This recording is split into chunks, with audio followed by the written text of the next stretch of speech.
Oh my God.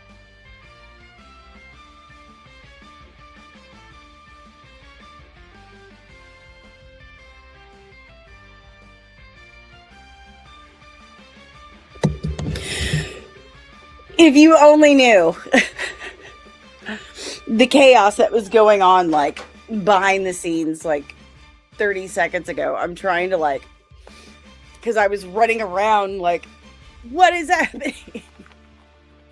I'm trying to put my glasses on because, there we go. So, I'm getting new glasses, and these are smudged as hell. Hold on. Oh,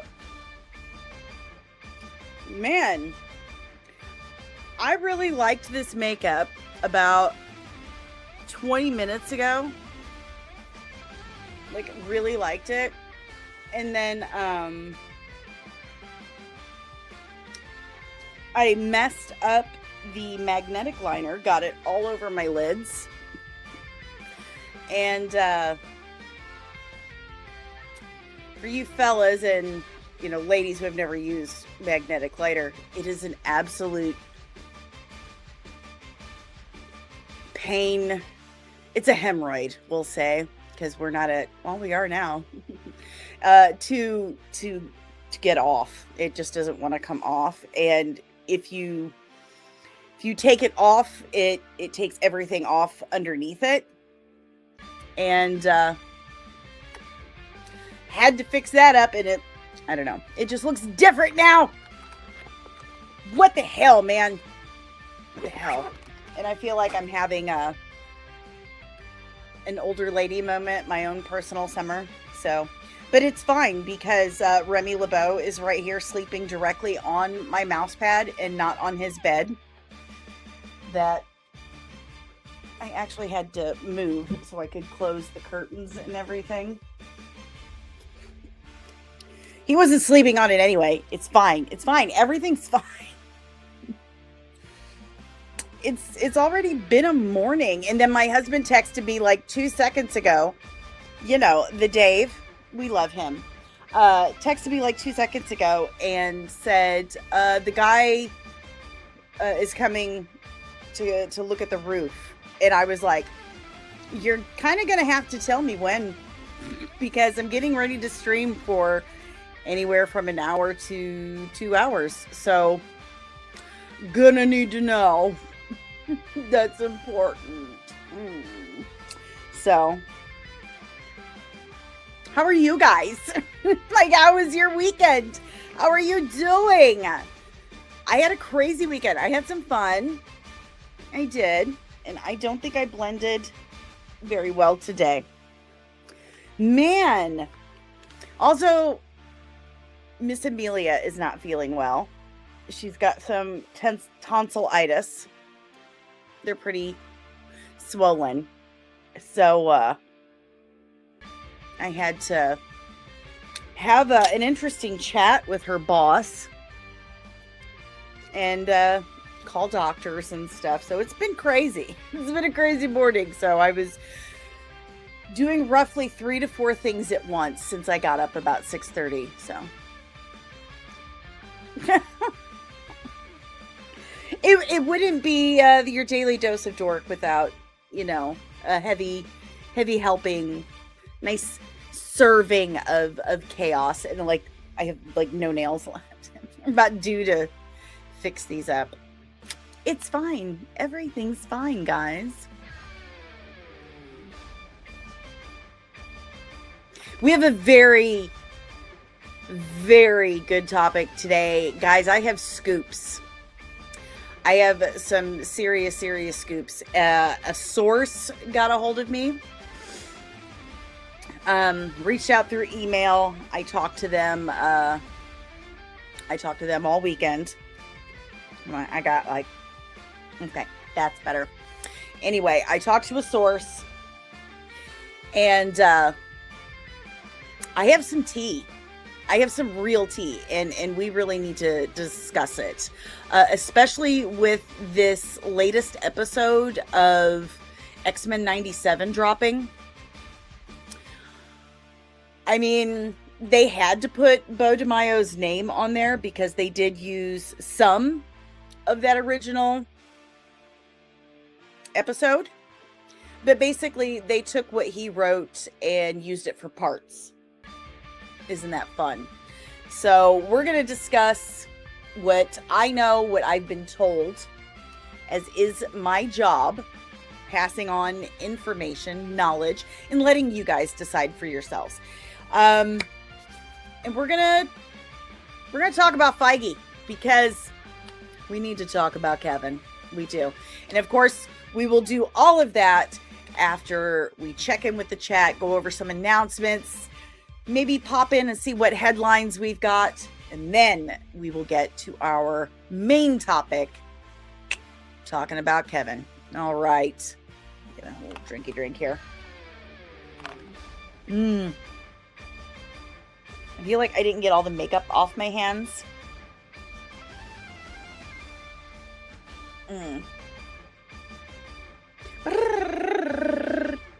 Oh, that woke Mr. Remy LeBeau up.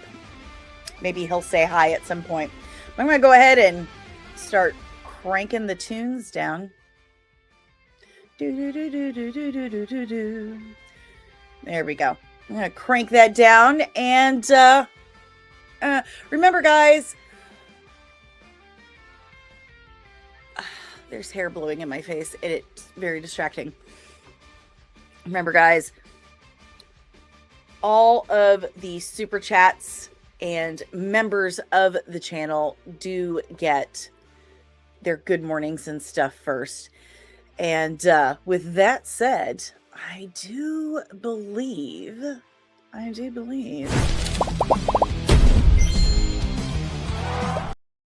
With the chat! We're going to check in with the chat. First, we have, he's beat DL. DL's always first. Good morning, Lieutenant Fan Cheered. He says, hi, finishing tasks. Remy has pressed the Windows button. Sorry, couldn't see. Hi, finishing tasks, but we'll be listening. One piece of advice: comic books already beloved, and you don't have to storyboard. They are the storyboards. You know what? You are partially correct. The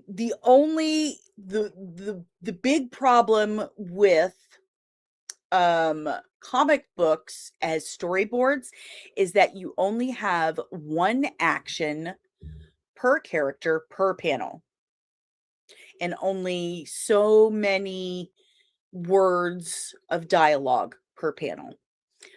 Those are the only real issues with comic book panels as storyboarding that I'm aware of. I've never actually made a real film or TV show on, a grand scale. I've worked somewhat like in special effects, but I've studied a lot. I work with a lot of people that have, and that is I make comic books, but that's what I've noticed. That's for me the biggest difference is that in comic book panels you have only one action per character per panel and only so many words of dialogue, and your space seems a little limited. Like it kind of goes back to that one action per character per panel. The movement in the space is a little limited. I'm going to apologize if I struggle reading some of the chats. I desperately need new glasses.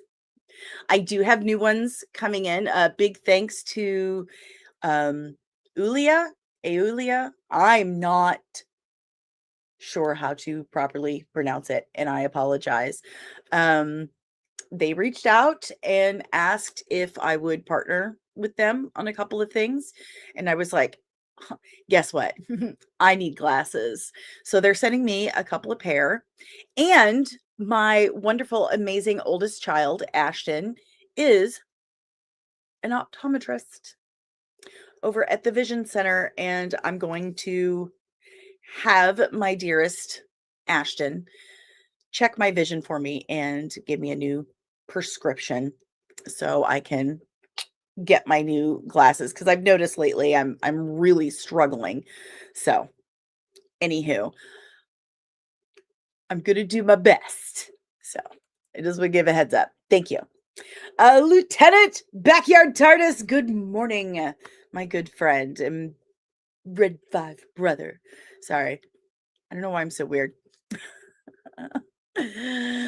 Make a small Avengers movie. I don't like Endgame because it was too much, too messy, and it looks like the next few Avengers movies will be even worse. You know, this is one of the things I love about Nick is that he's so different. He always surprises me. I mean, it doesn't surprise me, but it surprise how do I word this?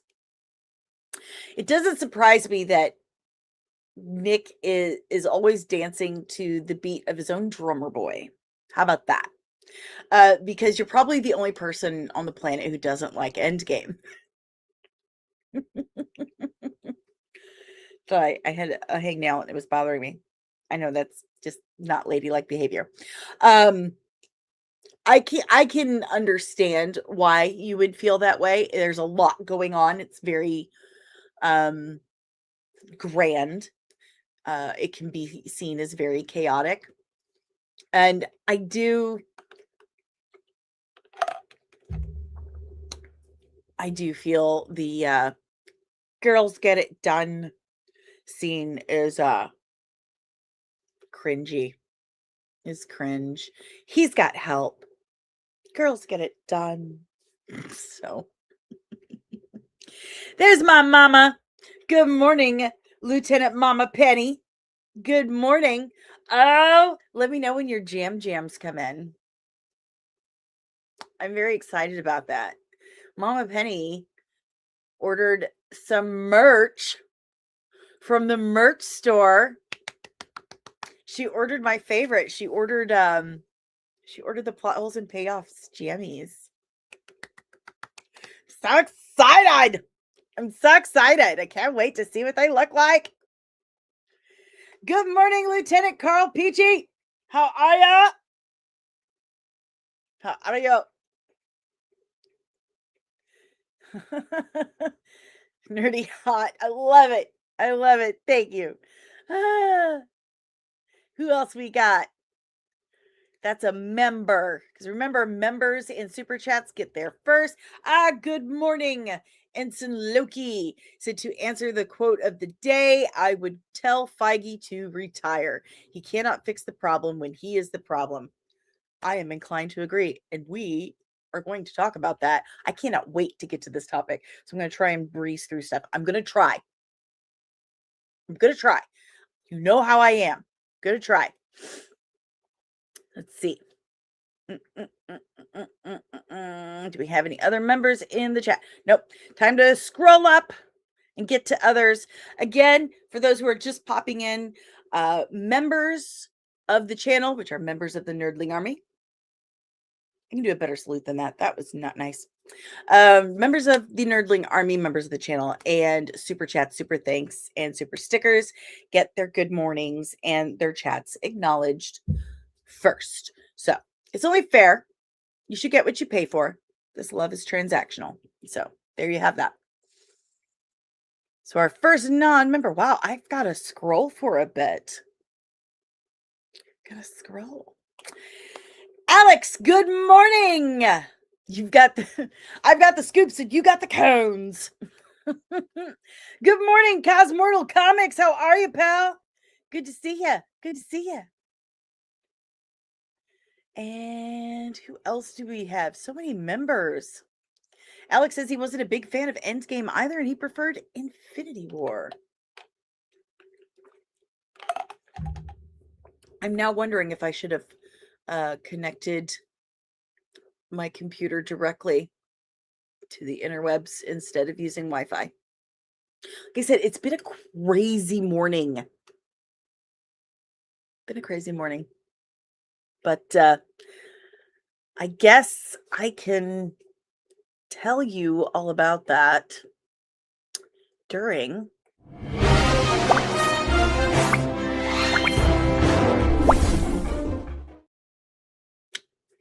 It's just fun. It's so much fun. I love that music. And don't forget, I'm going to keep it going across the screen. That'll be my first announcement. Don't forget to back my campaign. What's my campaign for? Well, I'm writing a comic book, of course. I am putting together a comic book. It's based on a book that I published 23, almost 24 years ago called One Foot in Darkness. But the comic book is called Veiled Legacy, Book One Midwest Gothic. It is my very first graphic novel, my first comic book. I spent 23, honestly, it's been about 27 years that I've been raising children. I was a single mom for a very long time. And of course, that came first. So now I get to go back and do the thing that I was supposed to do in the first place with One Foot in Darkness. And that is make it a graphic novel.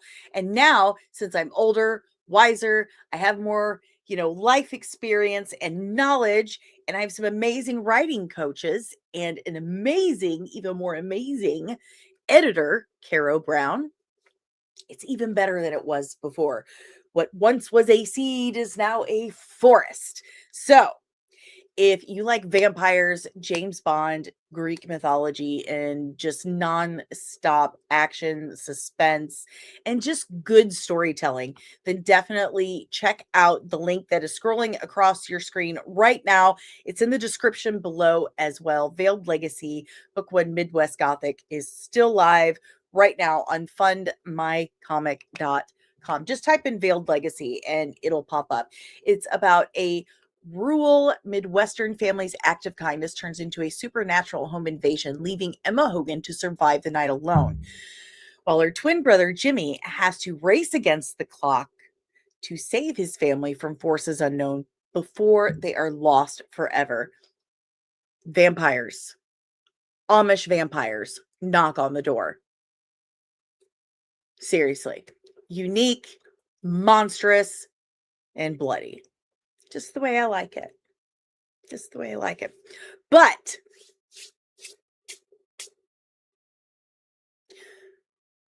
the announcement I'm making about the comic today is that I got a $1,000 backer a couple of days ago. Hold on. I feel like that needs a bit more pomp and circumstance to announce something like that. I got a $1,000 backer the other day.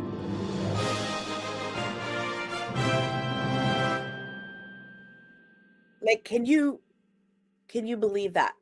Now, this came from an absolutely amazing dear friend, Details. He was in an R&B group in the 90s, early 2000s called Emanate. If you are from the UK, Western Europe, then you are familiar.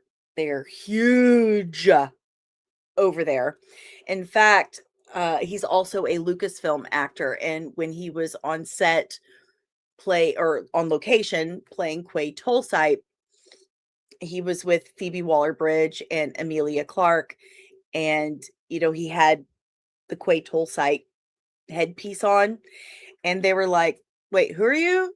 And he told them, and Phoebe Waller-Bridge and Emilia Clarke looked at each other and they started singing, "I got a little something for you." Like, they were excited and they started singing and dancing. So, anyway, he was a creature performer actor for Lucasfilm um, from 2012 until he worked on The Acolyte, and it was such a horrible, horrible experience that he fired his agent and now no longer does that. But he met my husband 30 something years ago when my husband was in the Army stationed in Hawaii, and Dee was on tour. they met, they became really good friends. I met D through my husband, and we've all been very good friends for a long time. And he said he's just so proud of me and wants to support the project. He wants nothing in return, just to see this project come to life. He said, I've just watched you chase dreams for so long, and I'm just so proud of you and just want to see you keep going. He was my first interview on the channel. And in fact, I would not be making this comic book today if it were not for D, because D is the one who literally strong armed me into joining Twitter. I was not on Twitter. He forced me to get on Twitter because I interviewed him and people were sharing our interview. And that is how I met most of you. And that's how the channel grew and how I met Caro and everything. So most everything of what I have today through the channel is because of my friendship with D. And now he has invested $1,000 in the comic book. So I absolutely love D and appreciate him so much. He tells me not to thank him. He says to thank God. Well, I thank God for D and I thank D for his contribution. So if you would like to learn more about D, just look on any social media, look up details. He will come up. He's very handsome, very warm. He is absolutely just this bright light of a human. He's in Solo: A Star Wars Story. He is in Rogue One. He's in the Schmeequels. Listen, he feels exactly the same way about all of it as we do. He does. But he's also going to be at StatueCon in St. Joseph, Michigan, August 6th through 9th. So if you're going to be in or around that area and you want to check out some collectibles and meet a wonderful, wonderful human being, he will be there signing some things. So go check him out and tell him I sent you. So there's that announcement. Listen, that's not his name anymore. No one is supposed to know that. How do you know that? Like, seriously, that hasn't been his name in like 25 years. No one is supposed to know that. Like, he gets. How did you do that? Shocking. Woohoo! Yay! Seriously, that's freaking me out. Like, no one is supposed. Like, he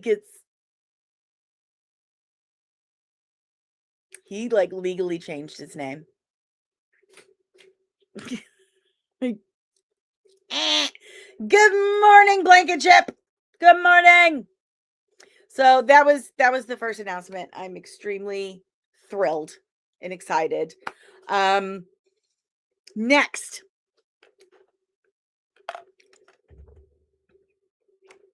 I'm gonna have to look this up because I never remember the names of these things. What is it called? What is the Comic-Con at Dallas?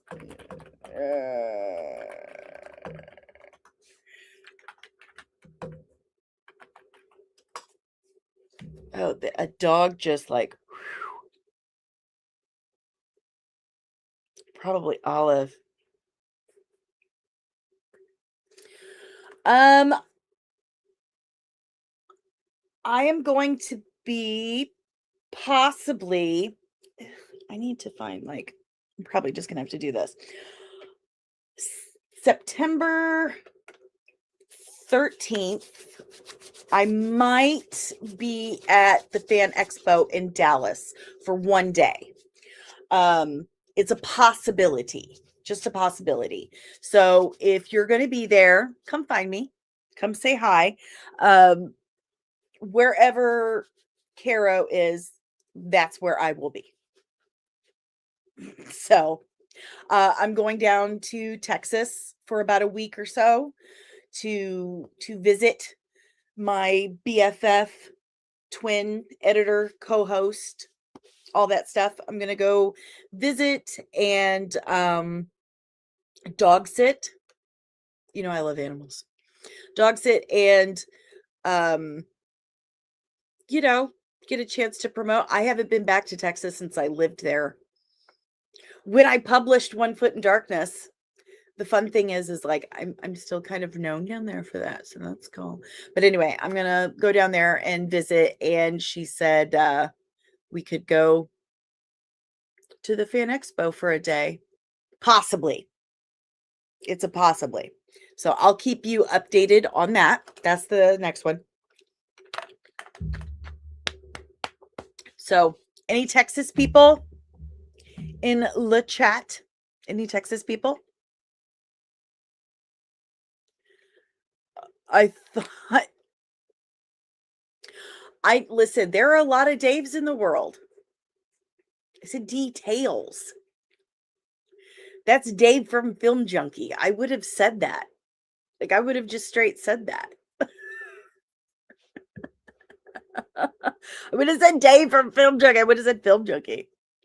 Yeah, that was weird. Don't tell anybody I said that. That was an accident. That was a really weird miscommunication. Funny how that worked out. Okay. Anyway, we're all just going to wipe our brains of all of that. Okay. Moving on. I have not gotten any notifications about it. I'm going to give you guys like a little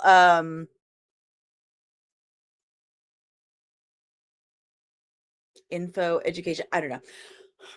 The YouTube app doesn't really give me a lot of notifications when you guys like leave comments in the community.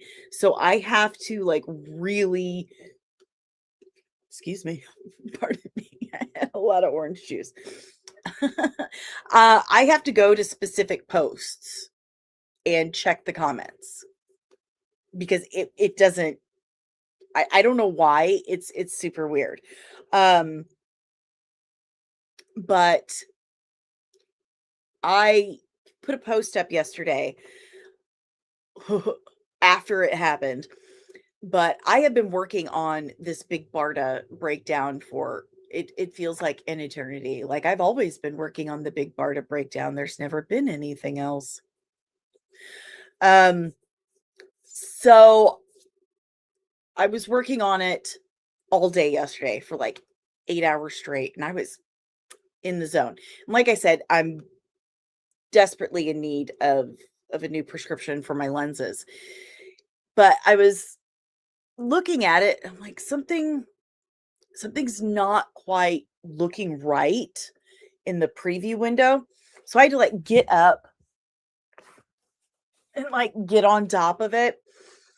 And sure enough, the aspect ratio was wrong. Like it was different. And the frame like was way over. I was like, oh my God.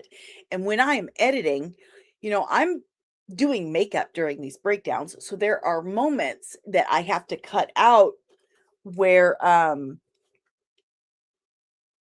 that like moments of like dead air where I'm kind of sitting there blending something in. Normally I like to use StreamYard to record because you can pause and stuff. I don't know why I didn't this last time. So I have lots of those moments that I have to cut out. So there's a lot of these little bitty clips throughout the timeline on the bottom. So I start like, holy shit, what happened? Why is the aspect ratio changed? And my husband, who I love him, he's a very attractive man. He has provided us with this home. We have a roof over our heads. We're very, very grateful. But he does not understand this stuff very well. He goes, well, did you maybe accidentally press something? And I'm like, you can't accidentally change the aspect ratio. Like, it's kind of a complex thing, like, you gotta go up to here and press this, this, and this, and then actually type in the numbers of how you want it to be. No, I did not do that, especially after 8 freaking hours straight today of doing all of this. So I have to go in, change the aspect ratio back, and then I had to go back through to every single itty bitty, teeny tiny little clip I had made from editing and adjust the frame and make sure they were identical, like every single one. So I probably lost about like half a day's worth of editing because of it. And I found out why. Like, how did this happen? Premiere Pro updated. And when it updated, Adobe reset all of the preferences and settings in all of my open projects. Which, why would you do that? Sadists, absolute sadists. So, I know that I'm you guys know, like, I'm in the process of transitioning to, like, DaVinci and CapCut and Canva. I've been using Premiere Pro for, like, 5 years now. So, I am learning, and I didn't wanna put myself in a position where I'm just like, jump in, like, learn this. Like, what I had to do with Premiere Pro. You guys, I don't think any of you except maybe Nick will remember this, but I used Filmora Wondershare when I first started the channel a million years ago, and that software napalmed my first little laptop that could. Like, there was actual smoke. I was editing the Athena Finger interview, and it just, like, flickered, glitched, and then smoke, and everything was gone. Like, the software had updated, and, like, my computer couldn't take it. I hand to God, that's what happened. I lost my mind over it. So, I had to rent a computer for a short time before I bought one, and then anyway, that's besides the point. Point is, I switched to Premiere Pro and literally took a crash course and had to learn and get comfortable with that very, very quickly. Did not have a choice. So I didn't want to have to go through that again. It took me a while to get comfortable. So, um, one of the softwares I was going to try to edit Big Barda with Canva this time, but Canva said, "Oh, this file's way too big. Can't do it." It's pretty much for short form content. So I won't be able to do breakdowns with Canva. So cool. So I tried this other software. Like, I have a list that I'm trying things out to find, which one I'm most comfortable with, which one works best. I tried this Movavi. It was, I mean, actually pretty intuitive and stuff. Like, it was working, like, effects wise and editing wise. That was great. But there is this nasty lag. Like, you click something and it takes it like 20 seconds to catch up with you. I kept looking for settings or preferences where I could allocate more RAM to it. Doesn't exist. So, after spending a few days trying to edit that way, I just exported what I have, and I said, you know what? I'm just going to finish Big Barda out in Premiere Pro, and I'll play around with, like, DaVinci or CapCut and go from there. And then this happened with Premiere Pro. So the thing with CapCut is you have to have a subscription or there's a watermark. And I don't have a subscription. So anyway, there was that. I used to have a Mac. I used to. That was the computer I rented after my little laptop that could just went. So yeah, I'm gonna be playing with that after I finish the Big Barda breakdown. But that sounds like hell to me, Cosmortal Comics. That sounds like actual hell. That would drive me absolutely insane. I have enough trouble typing on my phone.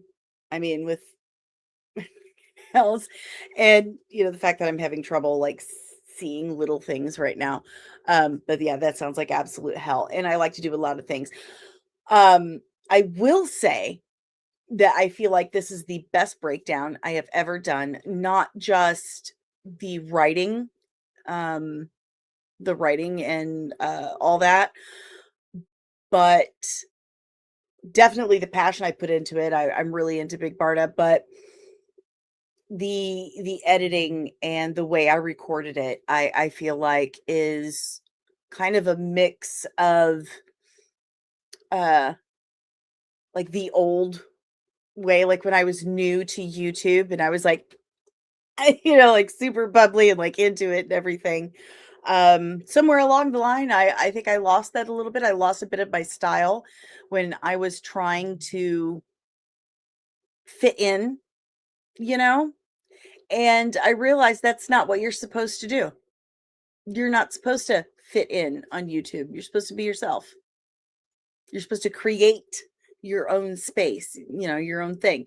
So, I am definitely more of myself in this breakdown than I have been in a long time, and it feels really good.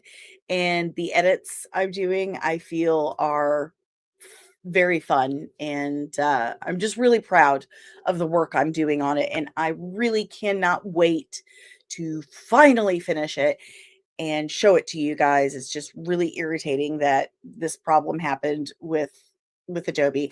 I'm very grateful that I was able to fix it. Um, yeah, it was an absolute pain. But anywho, moving on from that, next announcement: I might be working for an international or writing for an international magazine, online magazine. I'll tell you more when I have more information, like when I actually get to peruse the proposal and sign something. But they are sending something over. I talked to someone yesterday. Very excited about it. They're very excited about it. They reached out and said, "We love you. We've been stalking you, and we want you to write something once a month for us, whatever it is that you want, minimum 250 words, which is nothing. Um, whether it's a vlog, fiction, nonfiction, whatever it is you want to write, you have your own page on, your own uh column, your own whatever on our website, and you just do whatever you want." Okay, sounds good. Send me a proposal. So wait to hear back on that. That's very exciting. Very exciting stuff.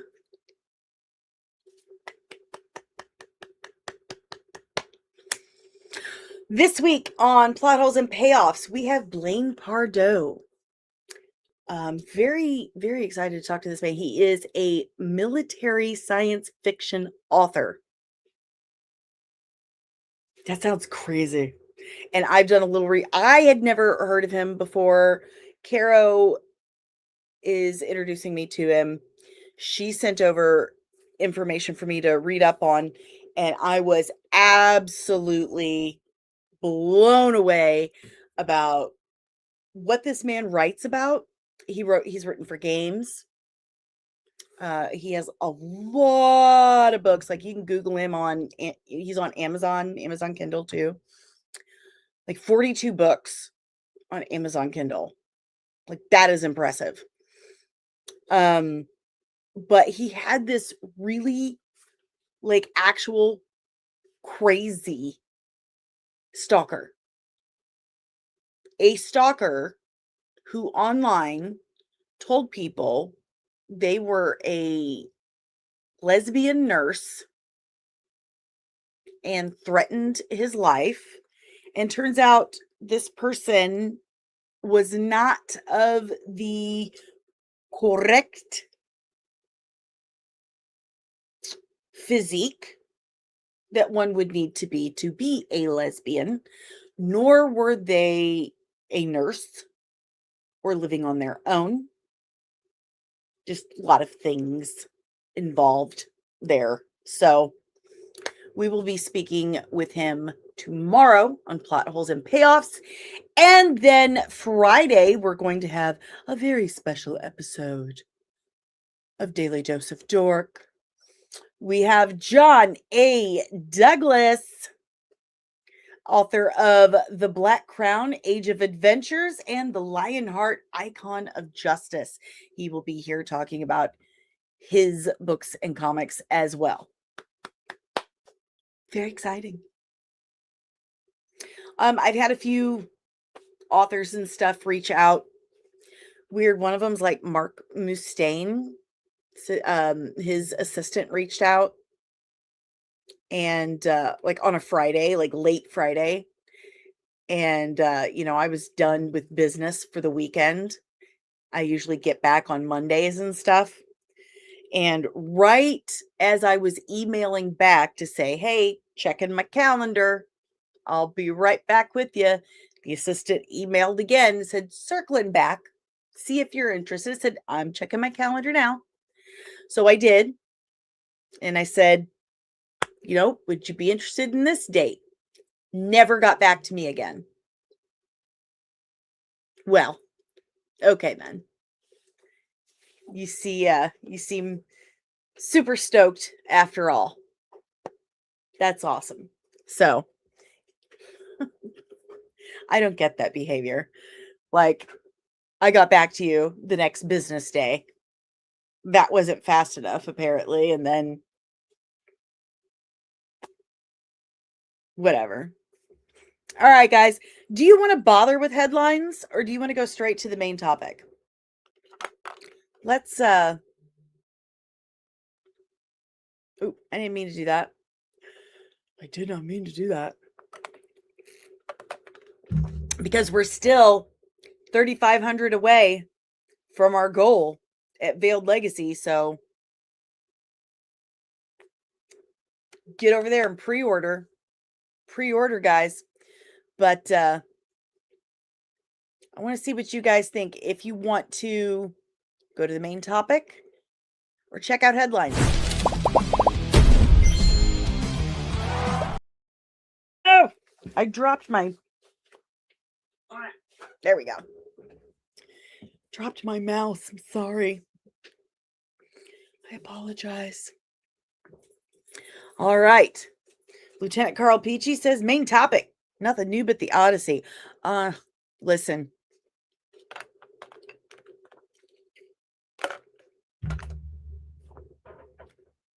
I have seen the Odyssey.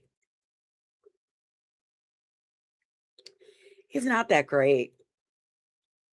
It's just not. In fact, I talked to one of my,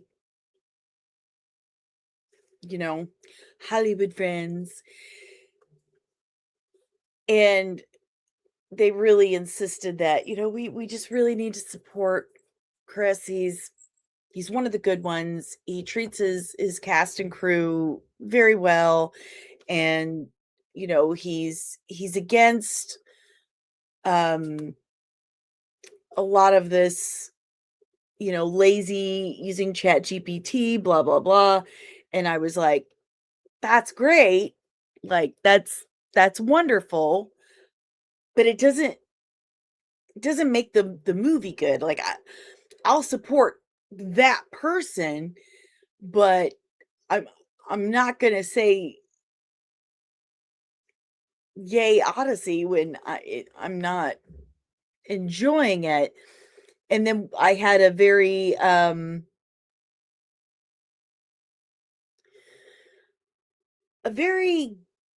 good, like a really good debate about, you know, the importance of verisimilitude with mythology, like what mythology is and what it means. And, as someone who was an English major and, someone who has history degrees, they had said, well, mythology is meant to be reinterpreted. It's meant to be handed down and reinterpreted. I'm like, who are you talking to? I mean, I'm getting ready to start my third round of rewrites on Last Dance of the Hesperides, which does have Greek mythological reinterpretations. Remy, I really need you to stop jumping on the Windows key, honey. Um, but you still have to have verisimilitude. You still have to have you still have to follow the laws of fictional writing, because if you don't, then you wake the dreamer from the dream.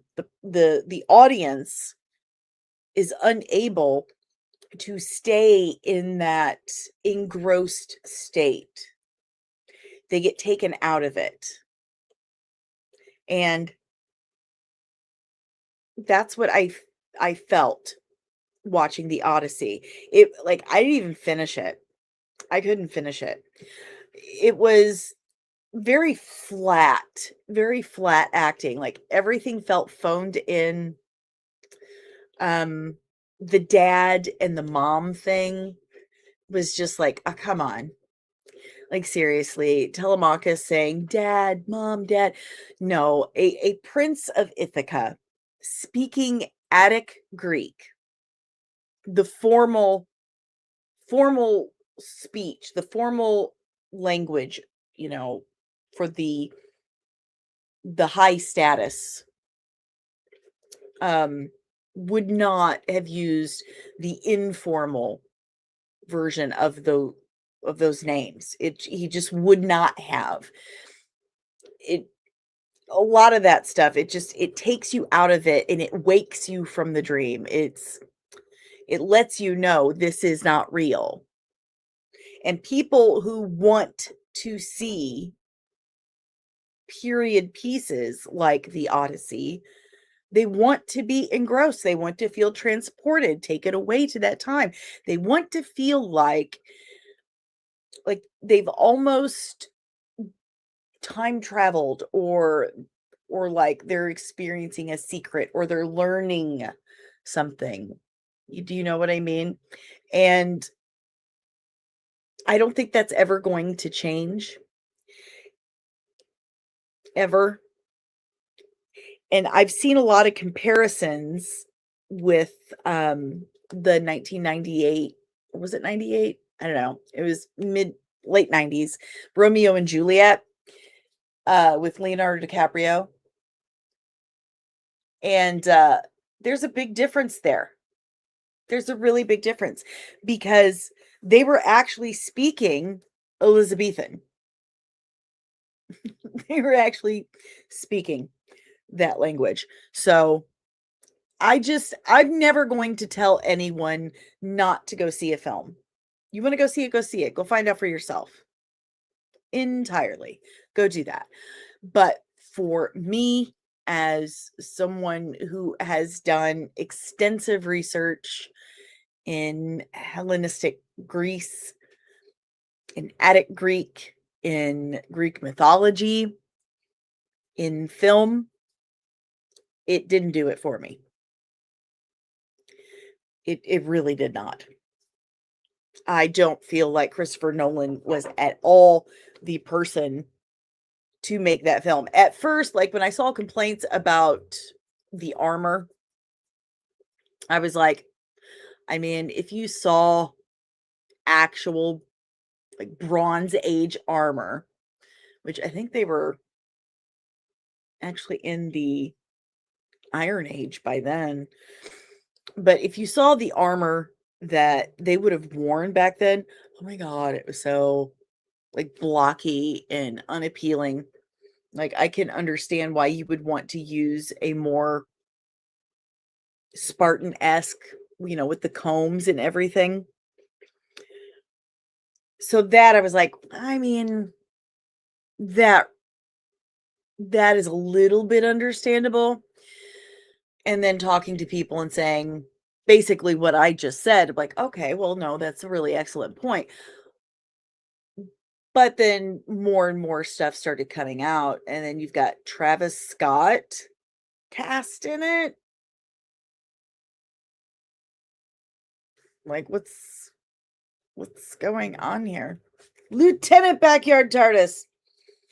It will be very interesting to see what the drop off for the Odyssey is, because it had Nolan's biggest opening weekend, but it seems a lot are not liking it. You also have to keep in mind that most of that was IMAX, and IMAX is far more expensive.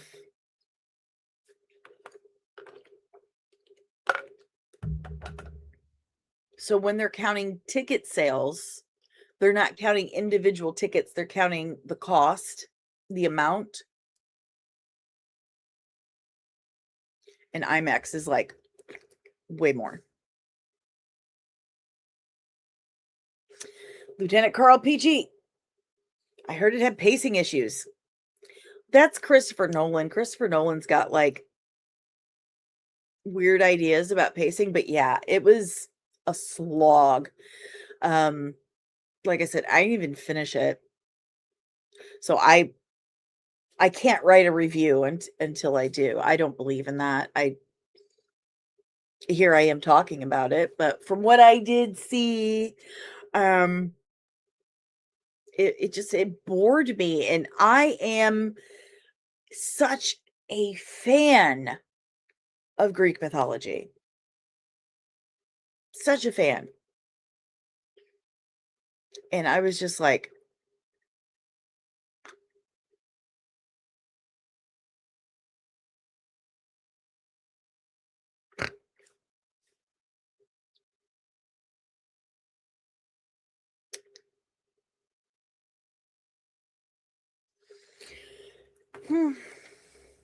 of course you will, Ensign Loki. Of course you will, because that's who you are. It's who you are as a person. Hey, Sonia! There you are. All the armor in the Odyssey was unappealing. Dude. What was the sand armor? Sand armor? That was so weird. I just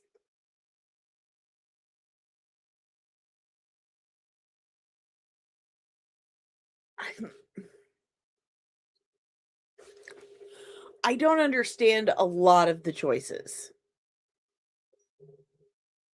Like a lot of them. So, all right, guys.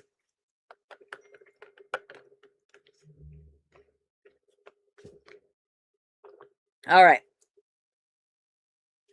Joel Familia, where you been? How are you? Armand Asante's version of the Odyssey also spoke in modern English.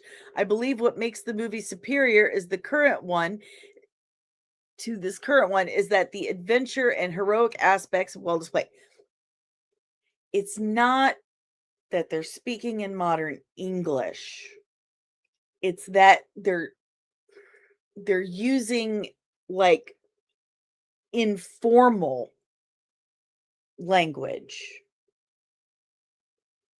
Does that make more sense?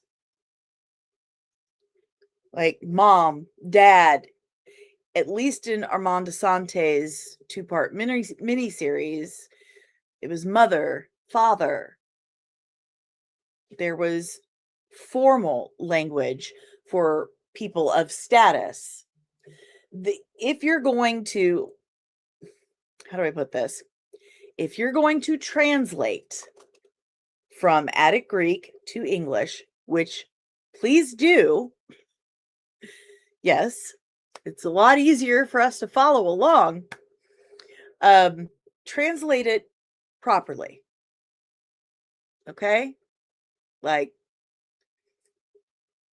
sorry, this is like actually hurting me. Translate it properly and just saying, Mom, Dad's not here. Mother, Father is not here. Translate it appropriately, because that wasn't a choice so that we, the audience, could understand it.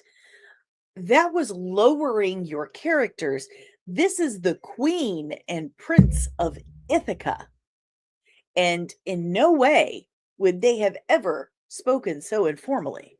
They were not raised to speak that way. They were not raised to speak that way. They did not use such language. It changes their characters entirely. Okay, I'm done. I'm done. Also, there was myth and magic and stuff. Christopher Nolan's all Mr. Grounded and stuff. He was not the person to make a film about mythological creatures and gods. He just wasn't. So, I'm just saying.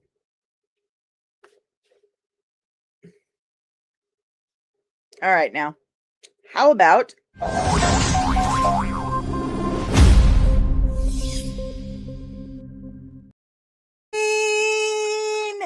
topic? So sorry. My daughter is at the doctor. Okay. So, we need to talk about Kevin.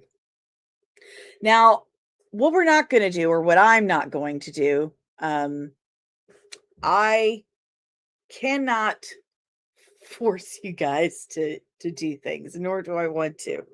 But what I'm not going to do is steal credit or not give it where it's due. Kevin Feige created an amazing machine 20 years ago. Oh, thank you. Look at that. Thank you so much, Omari. Omari says he's going to keep doing this until someone gifts him a membership to the channel, and he gifted it to Sonia, Films and Fiction. Films and Fiction, to you I say. Receiving incoming transmission. Receiving incoming transmission. Nerdling Army clearance approved. Access granted. Welcome, nerdlings. So, somebody should gift Omari a membership to the Nerdling Army. Thank you very much, Omari. Thank you very much. So let's definitely give credit where it's due. You know, Feige, he got started on the X-Men movies back in 99, 2000, and he's the one who pushed for, so we've been told, for this MCU connected universe with Iron Man, starting with Iron Man. He is, or has been, known as the great architect. But has that created a monster? Has his inability to share that job, that title, the architecture itself, or recognize that there might be someone else who can now design? Has that become the tool of his downfall? Has that become the problem? The object of the MCU's demise? I'm going to say yes. Holy shnikes, Batman. Lieutenant Backyard TARDIS has just gifted five memberships. Five Nerdling Army memberships. Are you kidding me? Thank you, Lieutenant Backyard TARDIS. That is absolutely incredible. My gosh.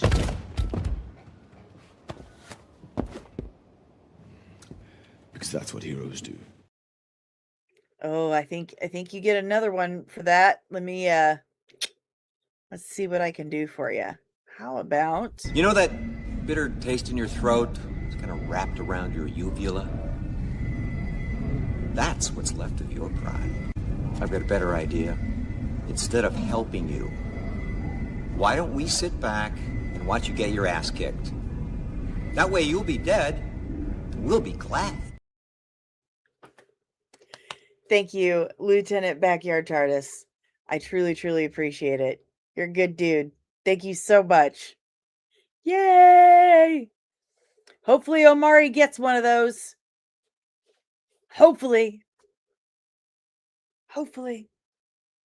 So, for the first several years, like until, 2019? You didn't! Son of a biscuit. Son of a biscuit. What happened?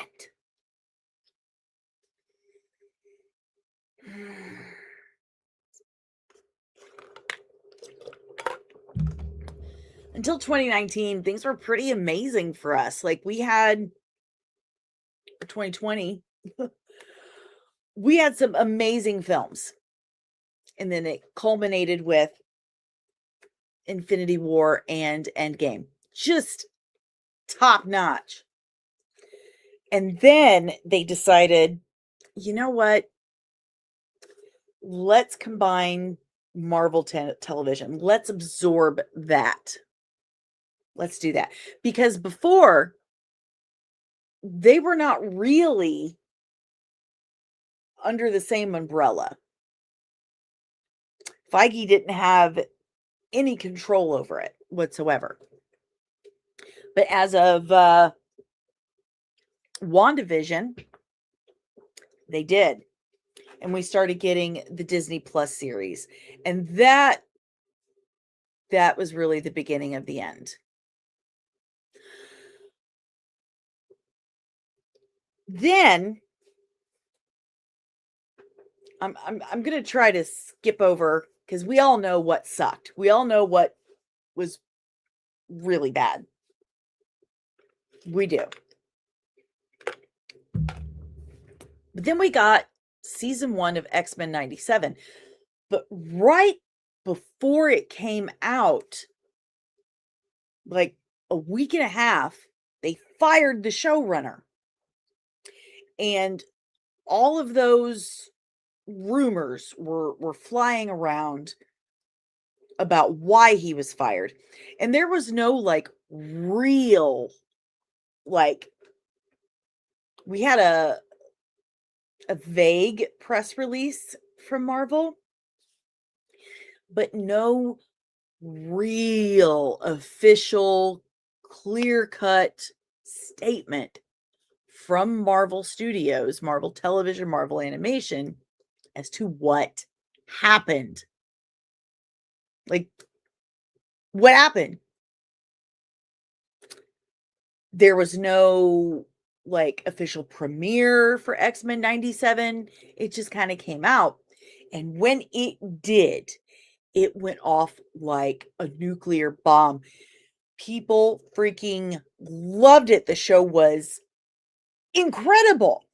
And you have Bo DeMaio on Twitter, like,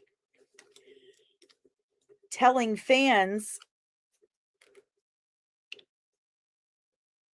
that is absolutely not what happened. Why do you think that? Why do you think that? Because that's not what happened.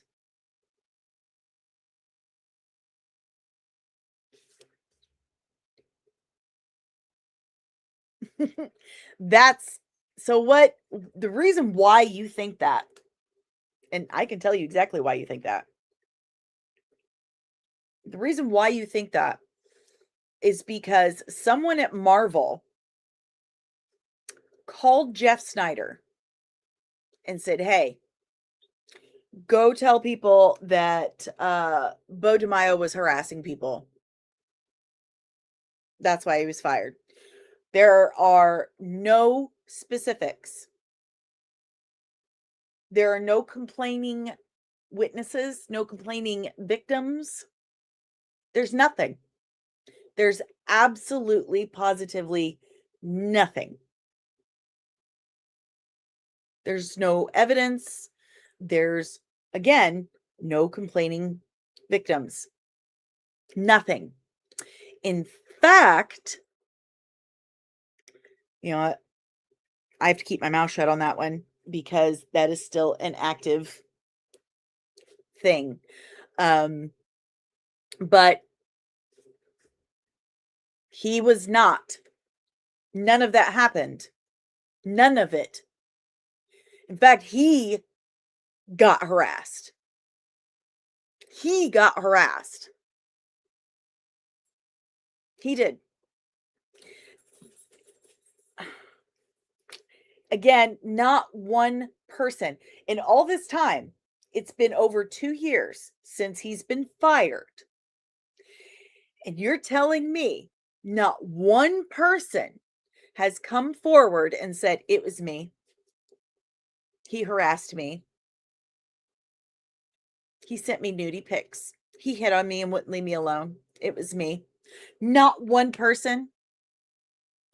As clout hungry and attention hungry as people are these days, as starved as they are for clicks and clickbait, you're telling me not one person has come forward and said, "I know who it is.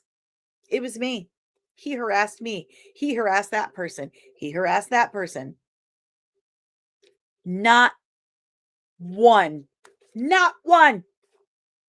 There are no complaining witnesses, no complaining victims.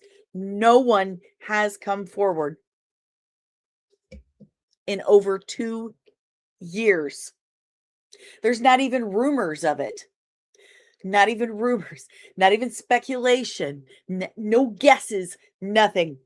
Nothing in over 2 years. Every other time something like this happens, within a day, the moment it drops, you've got at least 5 different names just going around. Like, well, I heard. Like someone's already done an interview by end of day. Honey, this is my job. This is my vocation. This is what I do. And in all of this time, not one.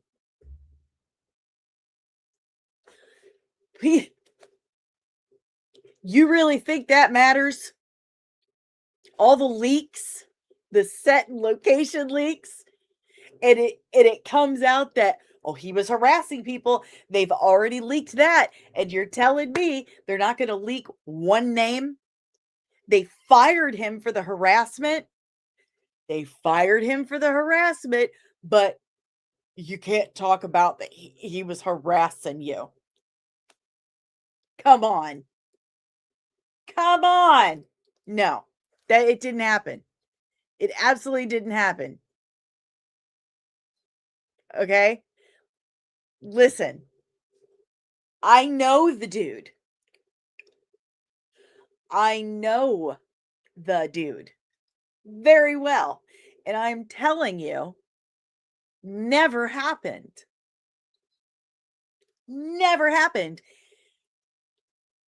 Never happened. Someone at Marvel contacted Jeff Snyder and said, "Tell people he was harassed or he was harassing people." And Jeff Snyder did just that.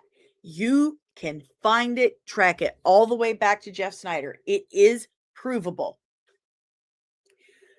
Then, from there, bots, anonymous accounts without faces, like no profiles or whatever, started contacting podcasters, YouTubers, and saying, well, he has an OnlyFans that's open and public and unrestricted, and sending them his nudes. I was one of them. The thing is, his OnlyFans was never public and unrestricted. It's always been behind a paywall and age restricted. That is also provable. The thing is, the people who were spreading the rumors, the what do they call that? The damage control, that work in the PR department, the what do they call that? Like swing or whatever. They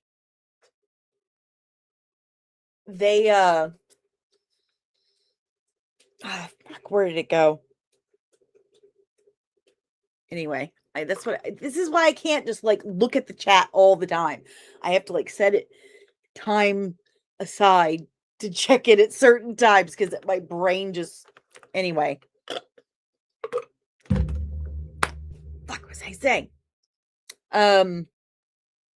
That department was really working overtime to really push that narrative, and they were banking on that people don't double check things. They don't fact check. That's what I was going to say. They were really banking on the fact that average Joe won't just go check things and they'll just believe it. They like drama. I fell for it for a hot minute. Publicist, there you go. Spin, that's it. Spin. Thank you, Lieutenant Fan cheered. So the spin doctors really bank on people not doing due diligence. And Bo really suffered for that. So X-Men 97 comes out. It's a banger. To this day, X-Men 97 season 1 is the best performing anything that Disney owns on the streaming platform. Bo worked on that for over 4 years. He had finished writing and the animatics for season 2. He had started work on season 3. He had his treatment and all of that done. When he said he wanted to do a premiere for season 1, he was told, no, we don't do that for animation. He's like, you've never had anything like this before. People are going to go nuts for it. This is, do you not realize how beloved X-Men the Animated Series is? Like, do you have any idea? And they said, no premiere. So he paid for something out of his own pocket. They refused to do anything. And then it came out and people went crazy. So then they fired him. And time goes by. They say that there is going to be a new season of X-Men 97 coming out every single year. For every season. But we didn't get anything last year. It took them 2 years, which is strange because Bo was done. They were done with season 2 as far as the animatics and the writing and all of that are concerned, and a lot of the voice acting. So all they had to do was really put the spit and polish on it. You didn't need another solid year and a half. to put things together. You didn't need all that. So why? Why? What was the ordeal? So a source reached out to me this last weekend, and I was told a lot of things. So remember, Josh Amaro is now the new CEO of Disney. And a lot of things have taken place since Josh Amaro has taken over from Iger.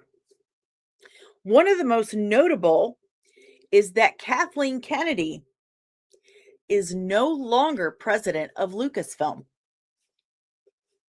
She's still a producer,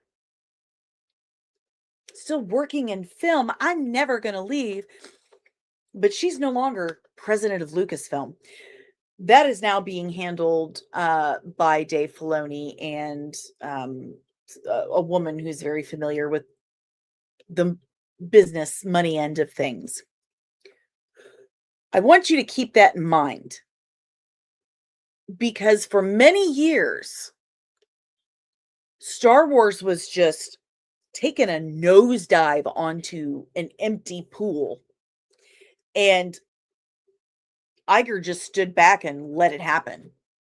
No, she's fine. Kathy Kennedy's fine. Like, what bodies does she know? Like, where these bodies are buried? Like, what is going on here? But Josh Amaro takes over, and suddenly she's gone. I have said since I started this channel, right? Anytime people would pop into the chat like Mike Zero says, I'm like, well, there's your first mistake. My mother would say that, you know. Oh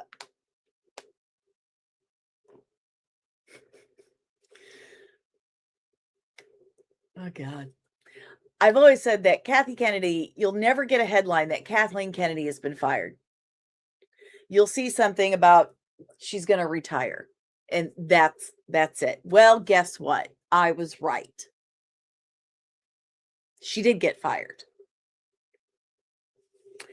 And apparently, the new leadership, we'll say, to be careful how I word things. The new leadership at Disney is not happy with Marvel at all. In fact, furious. Furious is the answer. And they actually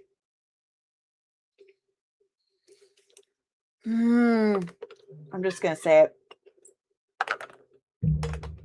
Feige was reminded that Kathleen Kennedy is no longer in her position. So take that in. Marvel is doing so bad. It's doing so poorly. And Disney is so upset that Feige was reminded that Kathleen Kennedy is no longer in her position. And they had no problem with that. Now, again, season 1 of X-Men 97, still the most popular anything on the Disney Plus app.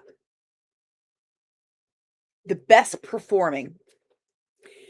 And it took them 2 years to put out the next season. That was already written and had the animatics ready to go. A lot of the recording. In fact, I know exactly how many of the original episodes were supposed to go. The episode that dropped today, it was not supposed to go the way it did. And do you remember seeing all the headlines, the scooper accounts saying Nev Campbell denies she was she's cast as Polaris, that she was ever cast. That's not true. She recorded episodes.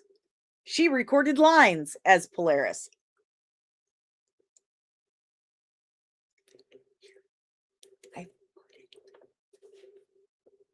She was cast as Polaris for season 2 of X-Men 97. She recorded some episodes. She was in this episode. This, I believe, was originally Polaris's entrance into the season. This was episode 4. This was originally episode 4. And instead of Xavier going to like put flowers on a grave of Genosha, he goes and announces at a press conference that they are establishing X Corp on Genosha. And that's why he put Storm in charge of the school, because him, Cyclops, and Jean are going to be running X Corp on Genosha. That leaves them free of the that what's the coexistence pact. The coexistence pact, which meant that the X-Men couldn't perform X-Men duties in the United States or whatever. But if they establish X Corp on Genosha, they're outside of the governing body of the United States and they can do whatever they want.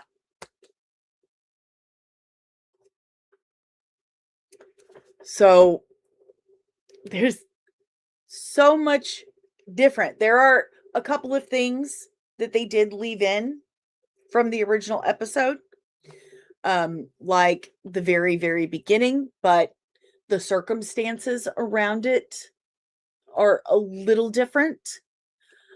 The scene with Xavier in his chair and Danger, like, oh, I broke your chair. He's like, don't worry, you brought my other ride. But what he actually says is jet. They took an episode that was 10 out of 10 and brought it down to like a 5. Another thing, Gambit being revealed, Gambit and Apocalypse in Greece, that not in that episode. Like that actually is not supposed to happen until like way later in the season. You're really supposed to build up. Like all this stuff is supposed to be happening and you're like, who's doing this? What's happening?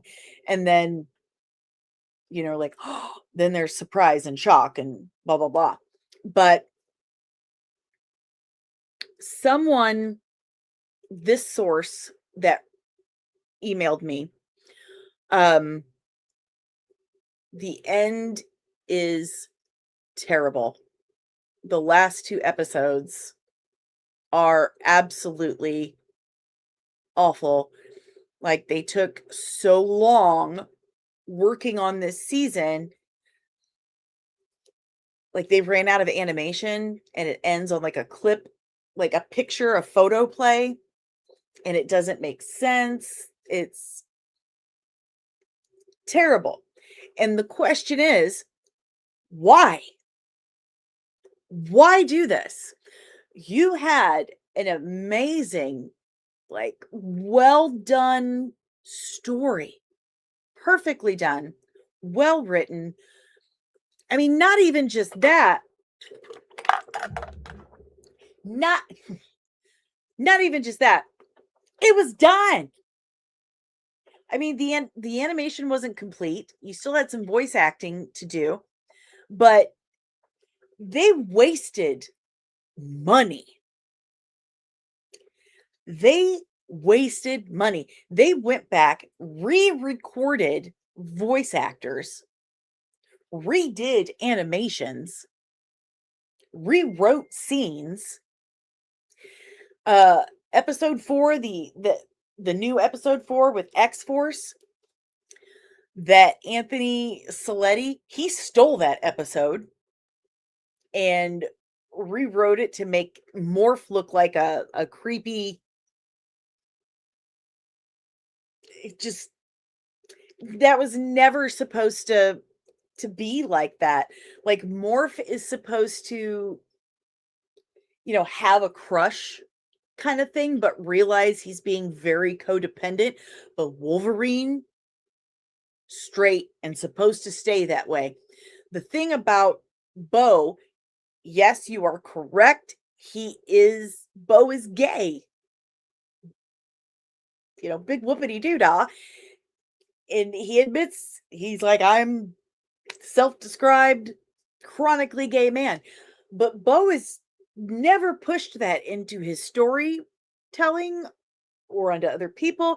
He's never ever tried to turn X-Men or The Witcher or Star Trek or anything else into his own personal fan fiction. Go find Russell T Davies or one of those assholes for that. Bo's never done that. Whoever, and I'm going to blame Dana Vasquez, Brad Winderbaum, Louis D'Esposito, and Kevin Feige for this bullshit that's going on now. This is their fan fiction. In fact, there's an interview with Bo on this channel where he says they flat out told him that fans do not want to see the comic stories, the source material stories. They don't want to see that. They want to see their new takes on the X-Men. They want to see their takes on the X-Men. And Bo was like, no. Where do you get these ideas? Like, no, they do not. That's insane. So back to my point, they had all this years worth of work done. And they spent the last 2 years chopping it up, rearranging it, and spending more money, wasting money and time. And the end result is just worse. So why? Why would you do that? What is the point for that? What is the point?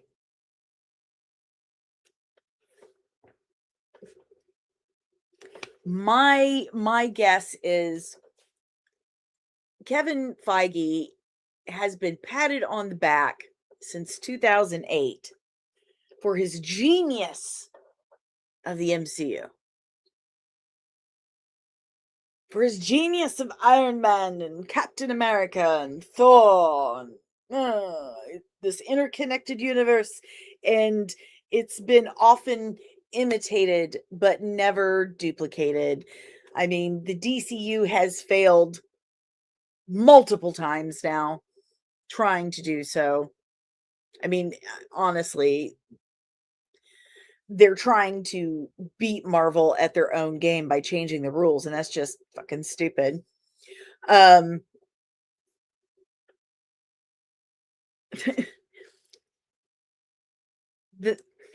The thing is with Kevin Feige is, as far as he's concerned, he has to be seen as the great architect, and only him. Only him. And he did not care so much for Bo DeMaio getting so much praise for X-Men 97. Because Kevin should be getting praise for that. Everything should be seen as Kevin's idea. Because he's president of Marvel Studios. Everything goes by Kevin. Everything is Kevin's. Everything that I have been told from multiple sources, especially the one that reached out this weekend, Kevin's ego is out of control.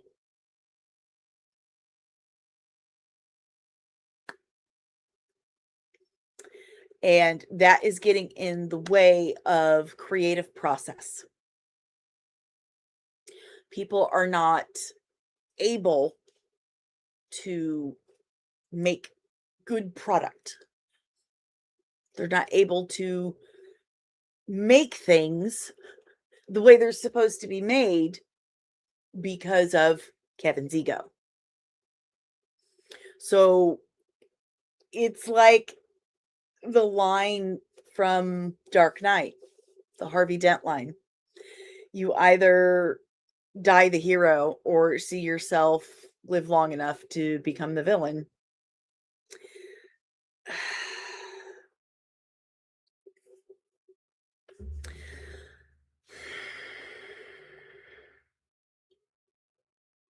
Yeah.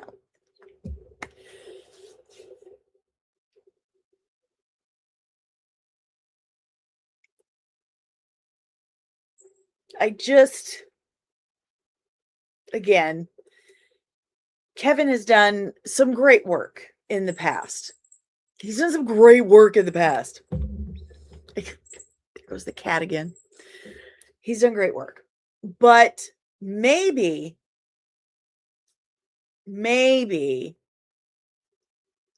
it's time for him to step down. Maybe he's now the Kathleen Kennedy. Maybe a lot of, because he's not a creative. He's not a creative. He's really good at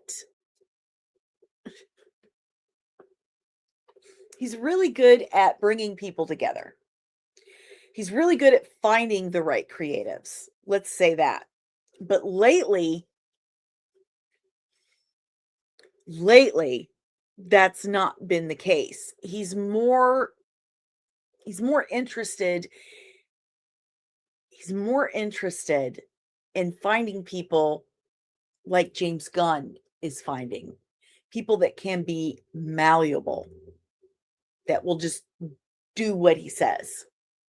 So the creativity, the ability to produce a good movie, a good TV show, and actually respect the property that they're working on comes maybe third or fourth down the line.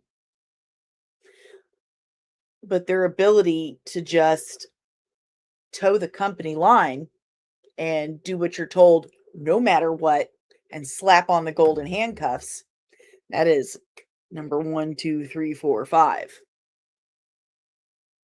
And like I said, this source that emailed me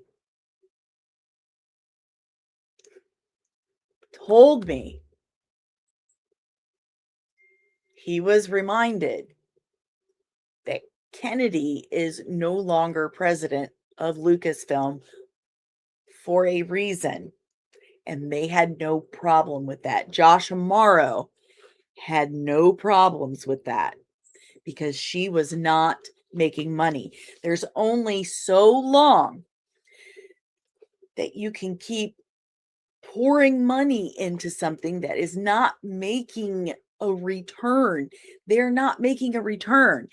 And apparently Disney is really pissed about this. The new leadership, not happy about it. They need to make money in order to function as a company. In order for Marvel Studios to continue to exist. And this thing that they have done with X-Men 97 season 2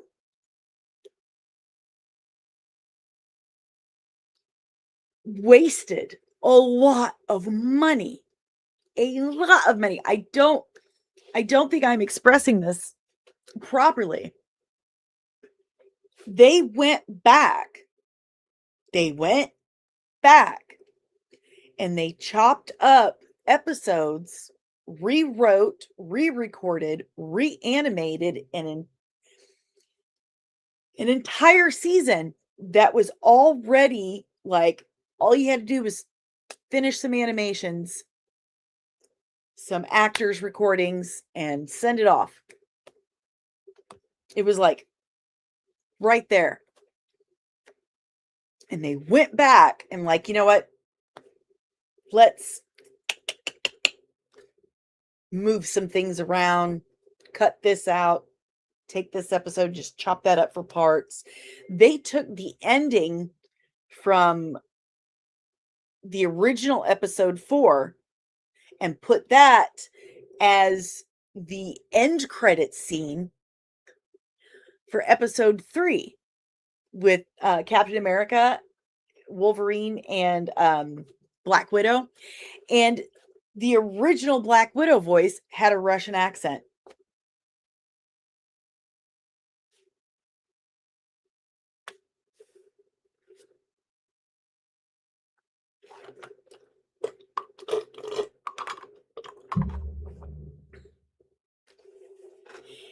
And recently, Feige has, like, he was on the Happy, Sad, Confused podcast, and he flat out said, like, I feel like a big loser because of the Blade movie. They cast Mahershala Ali 7 years ago as Blade. And you heard his voice as Blade at the end of the Eternals with Kit Harington as a Black Knight, like, and then nothing. They can't get that script together. And Bo has talked about horrible things that happened while working on that set. And after he blew the whistle on the mistreatment of one of the PAs, that's when he got fired on X-Men 97. Now, that's not a coincidence. And now you've got Kevin saying, I feel like a big loser. Well, yeah, Blade is not hard to write. He's a vampire hunter who kills vampires. Done. What is the problem? There is something very wrong going on at Marvel, and it all goes back to Kevin Feige's ego. He is refusing to share anything. It has gotten too big for him to control. Now, I kind of like picked up on this for years, but didn't exactly have the right perspective, if you know what I'm saying. I had said that, you know, I think the problem is that the MCU got too big and Kevin Feige had to delegate things and he wasn't able to give the Feige touch to every single project. Huh? Not exactly. It's that the MCU got too big and they spread out to TV as well. And he wouldn't let anyone else be the architect for anything. And let's face it, an interconnected universe that big, of course it's going to fall apart at some point. Of course it is. Of course you're going to have an Ironheart problem. You're expecting people at this point to watch like 45 movies and 20 TV shows to understand what's going on with this. You made a TV show based on a failed comic book that nobody liked. Now you can do that if you make the character and the story likable in the show. If you fix the problems that story, that book and that character had, you don't go and you make new problems that make it even more unlikable, which is exactly what they did. And now people, including myself, continually forget that Ironheart even happened and introduced Mephisto. Like, how do you do that? How do you do something that stupid?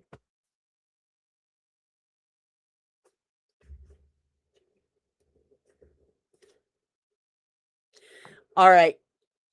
You guys are very chatty, so let's check in with the chat.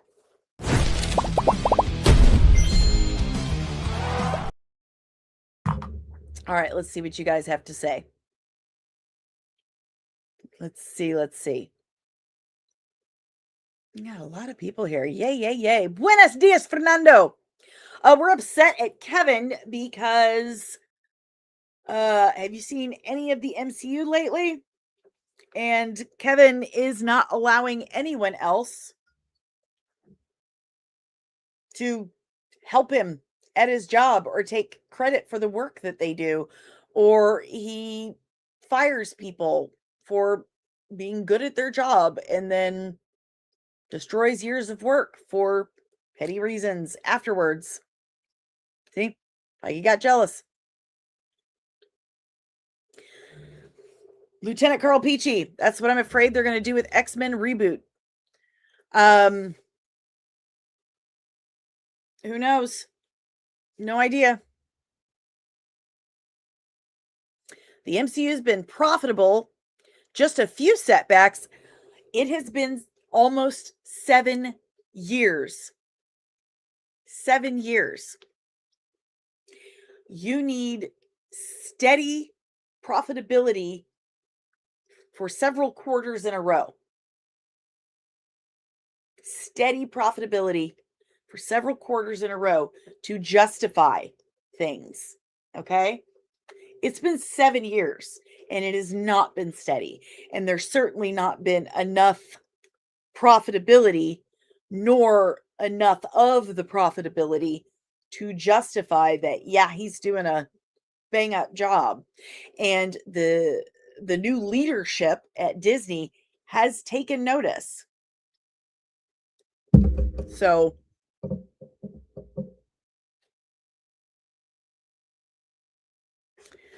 Blues House, it's time for him to step down. I agree. Hey, Fan Cheered is gifted 1 comics and membership. Someone has just joined. Receiving incoming transmission. Receiving incoming transmission. Nerdling Army clearance approved. Access granted. Welcome, nerdlings. Said at this point, just stick Blade in a Midnight Suns project. I believe that's coming. I believe that is coming. Yeah, and that's what they said about Kathleen Kennedy, and then Josh Amaro took over. And he had no problem getting rid of Kennedy. At least that's what he expressed to Feige. Why do I have such a problem with both James Gunn and Kevin Feige? Makes no sense. All right, I'll just ask this. Why do you have such a problem with me having a problem with Kevin Feige and James Gunn not doing the jobs they're supposed to do? Why do you have a problem with me having a problem with heads of studios that make films out of my beloved properties? Not just my beloved properties, but millions and billions of other people's beloved properties, and basically just shit all over them like they don't fucking matter and don't even make money out of them. They're just doing worse and worse and worse. They've gotten lazy with it. Like they don't care. They don't matter. It's nothing to them. It's not even business anymore to them. They honestly believe that they could just, there you go, just call it X-Men and people will eat the fuck out of it. That's what they think of you. They think you're so fucking stupid that you'll eat it up, that you can't tell the difference. How are you not insulted? If they want my money, they got to earn it. When it comes to people in a position where they require us to buy from them, they work for the person that they require the money from. They work for us. They work for the customer, for the consumer. I am a business owner, but I've been a brick and mortar business owner. So I'm telling you, that's how it works. I get to have a problem with them because they need me. They need people like me to exist. They are not doing a good job. That is just, and that's not even my opinion. That is a fact. They're not making money, and they have continually insulted and attacked the very people they're supposed to be making these properties for. If they are not making these films for fans, if they are not making these films for the people that have read these comic books and know who these characters are, then who the fuck are they making them for? Seriously. Because the whole point, the entire point of buying an IP like this is that it comes with a ready-made, built-in fan base. That's the whole point. And so all you got to do is follow the instruction manual, which is the comic book or books, put it out there, bam, you've got money. People will show up, but they haven't been doing that. And then they attack the fans over it. We're mean. We're racist. We're bigoted. We're sexist. I'm a mixed Mexican disabled woman. Explain that to me.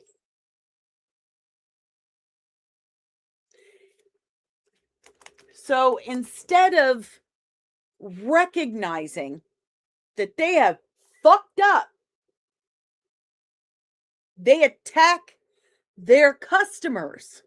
If I did that at the hair salon I owned, I would have had to shut it down before I was forced to retire because of my health.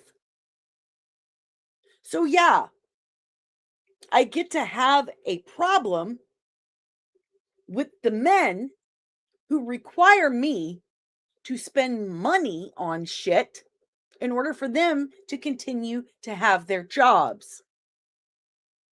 That is my, not just opinion, but that is a reality. An absolute reality. You get to have your opinion. You can have it all the live long day. And if you want, you could even start a YouTube channel and work 20 hours a day, 7 days a week, and put your opinion out there on camera too. And maybe you can build a community. And I thoroughly support you. Go for it. But this is not just my opinion. This is the reality of the situation. We are their customers, not just their customers. We are the fan base they purchased when they bought those IPs. That's how that works. If you don't believe me, please, I encourage you, get a second opinion, look it up. But that is how that stuff works.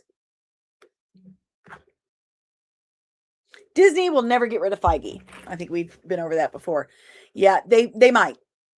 If you lose a company billions of dollars over the course of 7 years, They might. Omari, at this point, just stick blade in. Okay, we've been over all these. Sorry. Let's see. I'd say the Defenders and Punisher killed Marvel. Carl Peachy, Lieutenant Carl Peachy says, Danny, I'm waiting for you to do a Blade movie. I would so do a Blade movie. I'd write a Blade movie for fun. Say, where is the PA that should clear some things up? What I can say is that it's been 2 years, and as well you know, things that go through the court systems can sometimes take 2 to 3 years sometimes. So if there was a legal situation going on, people involved would not necessarily be able to discuss it if there was a legal situation. But since, we're probably around 2.5 years right now, that time frame would be probably winding down, and that things might be heard before too long.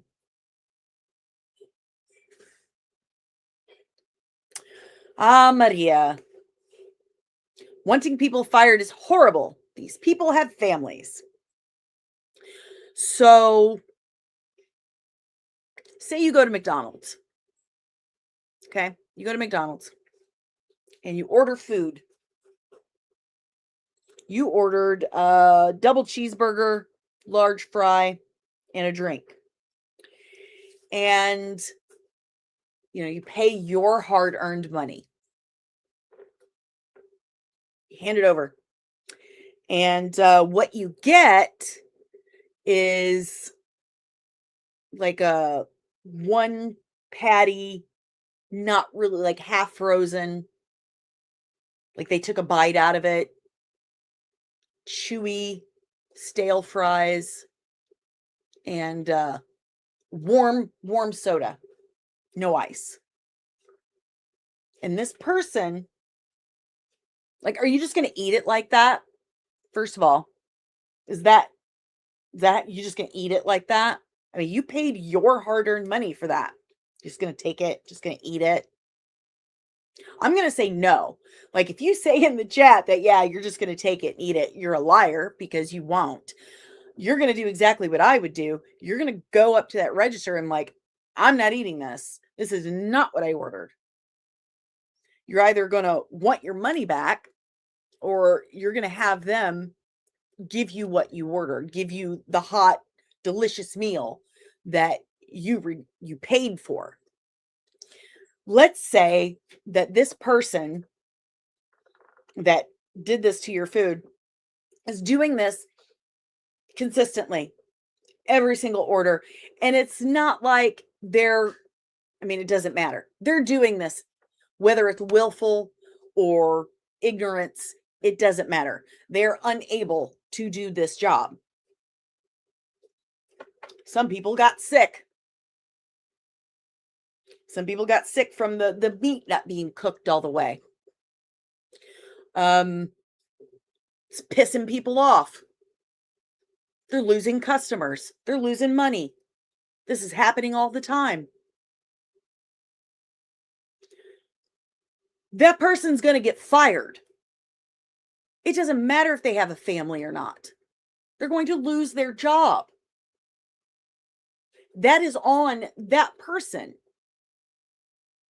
It is not the responsibility of the manager of that McDonald's, or the owner of that franchise, or the owner of, or the president of McDonald's, or it's not the responsibility of the customers of McDonald's. It is that person's responsibility to take care of that person's family. So they better get in there and do the best fucking job they possibly can, because their family depends on it. You cannot help, I cannot help No one else can help that person is not going in every day and kicking ass to provide for their family. That is not on you. You do not shoulder that guilt. That is on that person. We do not shoulder the responsibility for their family. I raised 4 kids by myself with several physical disabilities, including the fake leg. As a hairstylist, I was in constant agony coming home to blood pooling. But you know what? If I, even with all my problems, if I did not go in and deliver good haircuts, even well done haircuts, color, all of it, my kids did not eat. They did not have a roof over their head. They did not have clothes to wear. That was on me. It didn't matter what pain I was in. I still had a responsibility to get my ass into work and give it 1,000% because people relied on me and no one else on planet Earth was going to give a shit about that or be responsible for it but me. And if I was not in the physical or mental capacity to be able to complete that job as required, then it was my responsibility to acknowledge that and exit and find a job that I could physically do on my own. But it was my responsibility to make sure my kids were taken care of, not anyone else's. So if people are doing a shit job, that is on them. You can't keep people who are doing a bad job in their positions simply because you feel sorry for them. And comments like that, Maria, comments like that are why assholes say that we women should not be in positions of power because we let our emotions rule us. You have to be practical.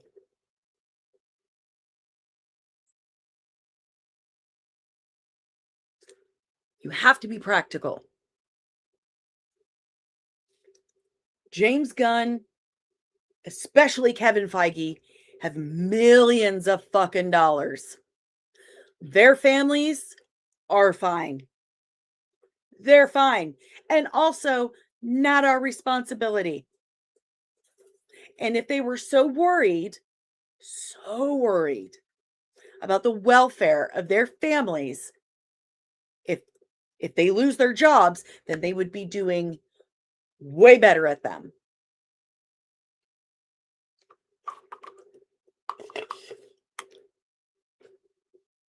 I am out of water.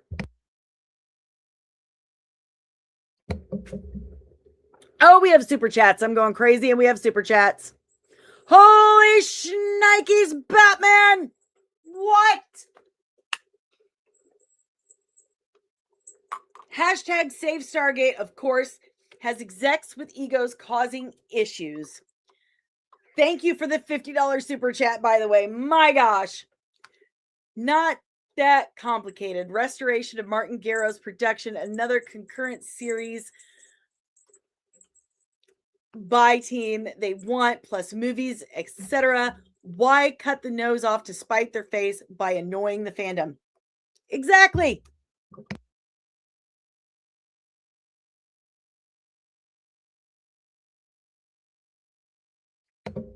My gosh.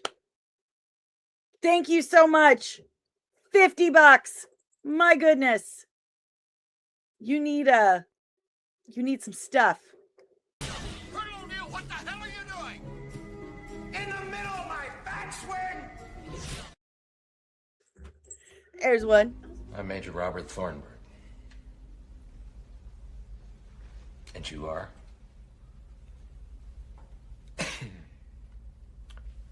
Captain James T. Kirk of the Starship Enterprise. Your dog tags say otherwise. They're lying. You know that bitter taste in your throat? It's kind of wrapped around your uvula? That's what's left of your pride. I've got a better idea. Instead of helping you, why don't we sit back and watch you get your ass kicked? That way you'll be dead, and we'll be glad. I was drinking orange juice earlier this morning, and now I have water. And my poor daughter brought me some water, and she doesn't feel good. She has tonsillitis. So thank you so much, Lieutenant Fancheered, for the $50 super chat. I absolutely appreciate it. You are so sweet. Thank you so much. You are just, and you've gifted a comics and membership. Thank you. Thank you. And another $5. Amazon and Winter TV also just canceled It's Not Like That. Faith-based, has 100% on Rotten Tomatoes. Have started advocacy for It's Not Like That. My gosh. It's so weird. It's so weird. And remember, guys, if you don't know, they canceled Stargate because they said, it looks like just the fans will like it. Isn't that why you bought this stuff? Like, it having fans is what made it so enticing to you. It's what made it so worth you purchasing over. That was a weird way to say that. I acknowledge that. Okay, that's on me.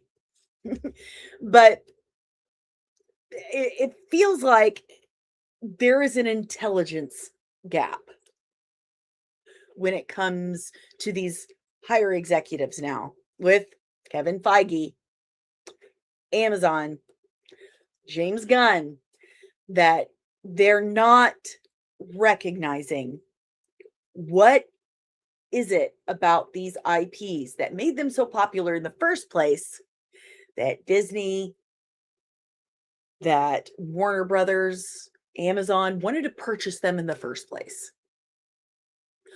Why were all these fans for years?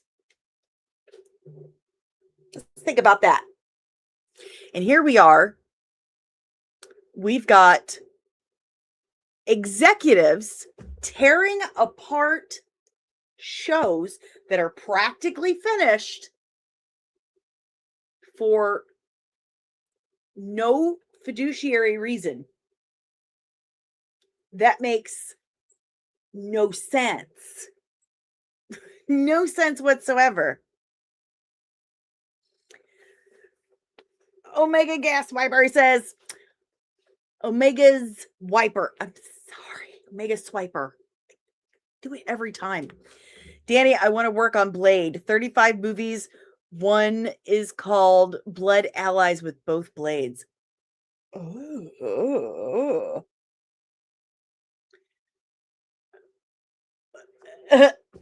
Bo DeMaio sucks. He treated some of his coworkers like crap. How do you know that?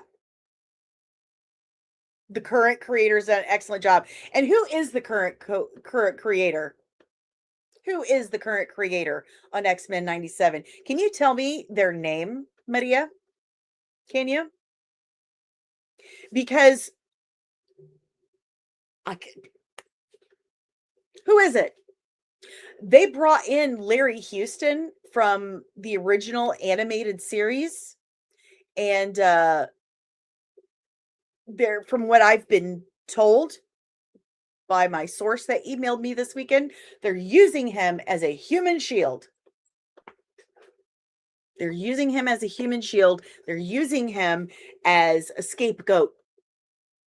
And one of the directors, I'm not going to say his name just in case he actually does come forward. But one of the directors is so upset with what Dana Vasquez, Louis Esposito, Brad Winderbaum, and Kevin Feige have done with X-Men 97. Those four are the ones who are running X-Men 97 now. There is one creator of X-Men 97, and that is Beau DeMaio, and his name is spelled Beau. He's the creator of the series. There is no actual showrunner of season 2. That's Kevin Feige, Dana Vasquez, Louis Esposito, and Brad Winderbaum. Those four are making the calls on this season. They're the ones who have chopped it up and moved it around and reshot things and just blown money everywhere. I want to see your proof, your evidence that Beau treated his coworkers like crap. Do you mean employees? Because he was in charge. He's the creator, the showrunner, the writer. That was his show. Those were his employees. And he made that show what it is. There's a very, very obvious difference between season 1 and season 2. And even in season 2, there are very obvious differences on like the one episode that he solely wrote and the ones they chopped up. You can tell. Anyone can tell. You don't seem to like me very much lately. So I'm not sure. Like, you don't have to keep watching. It makes me very sad. I've always appreciated your support very much and enjoyed your conversation and having you here. But I in no way want to force someone to be here who doesn't want to be or who doesn't enjoy my content. So, I don't want to do that to you. I don't. But when it comes to Beau, I have freely admitted that I fell for the Jeff Snyder bullshit at first until I interviewed him. And I told you guys, everyone deserves their chance to tell their side of the story. And he did. And then I met other people and talked to them, and I saw evidence. I saw proof that he is not lying. I want to see your proof. I want to see your evidence. If you don't have any and you're just giving me hearsay, then I'm going to have to ask you to stop, because Beau is a friend of mine, a very good friend who has been unbelievably supportive and generous. He's my writing coach now. He has supported my writing career in helping me improve my craft. So what I will not tolerate is people just flat out bashing him just for the fuck of it because you don't like what my opinion is on Kevin Feige. That's asinine. It's absolutely asinine.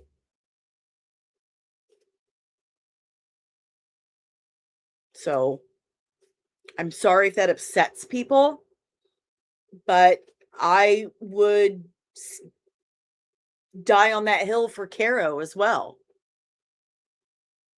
And I would expect you guys to do the same for your friends. I can admit when I was wrong, and I have done that. I think that's an important thing to do. But It's very obvious the work Bo did on X-Men 97. It's extremely obvious.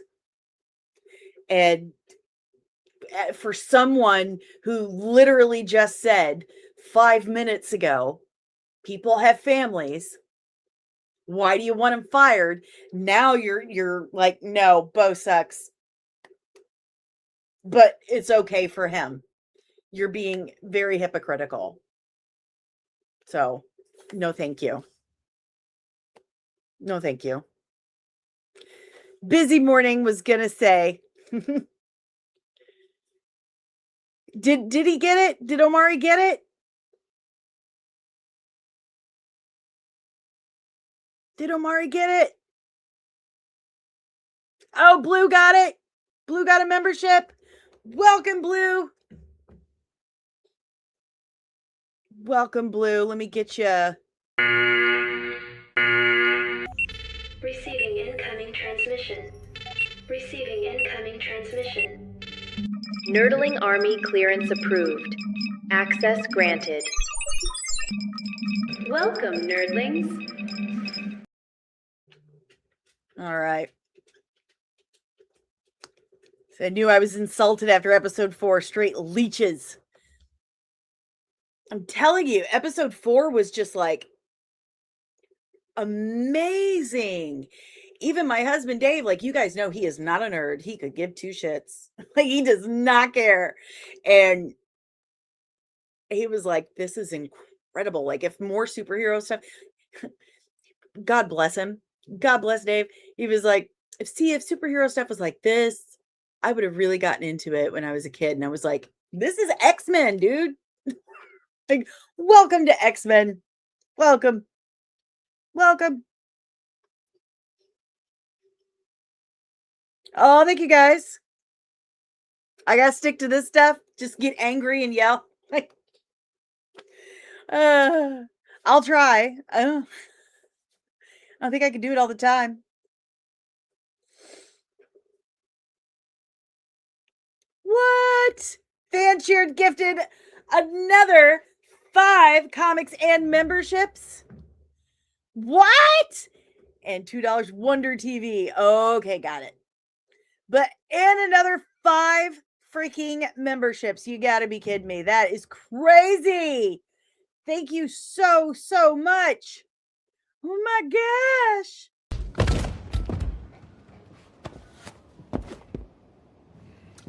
Because that's what heroes do. Danny, what is best in life? To crush the rumors, see them driven before you, and hear the lamentation of the nerds.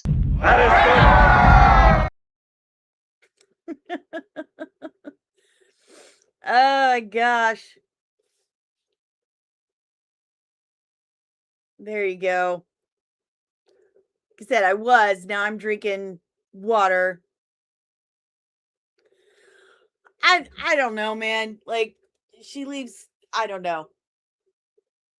Maybe she's having a rough time lately. She could just be having a rough time, but she left a comment the other day and I was like, damn, what is going on? Yes. That's like my new favorite phrase right now. And everyone, I want you to say thank you to my daughter Amelia because she's not feeling good right now. She's got tonsillitis and she brought me more water during my rant because I ran out of water and I was like, "Ma!"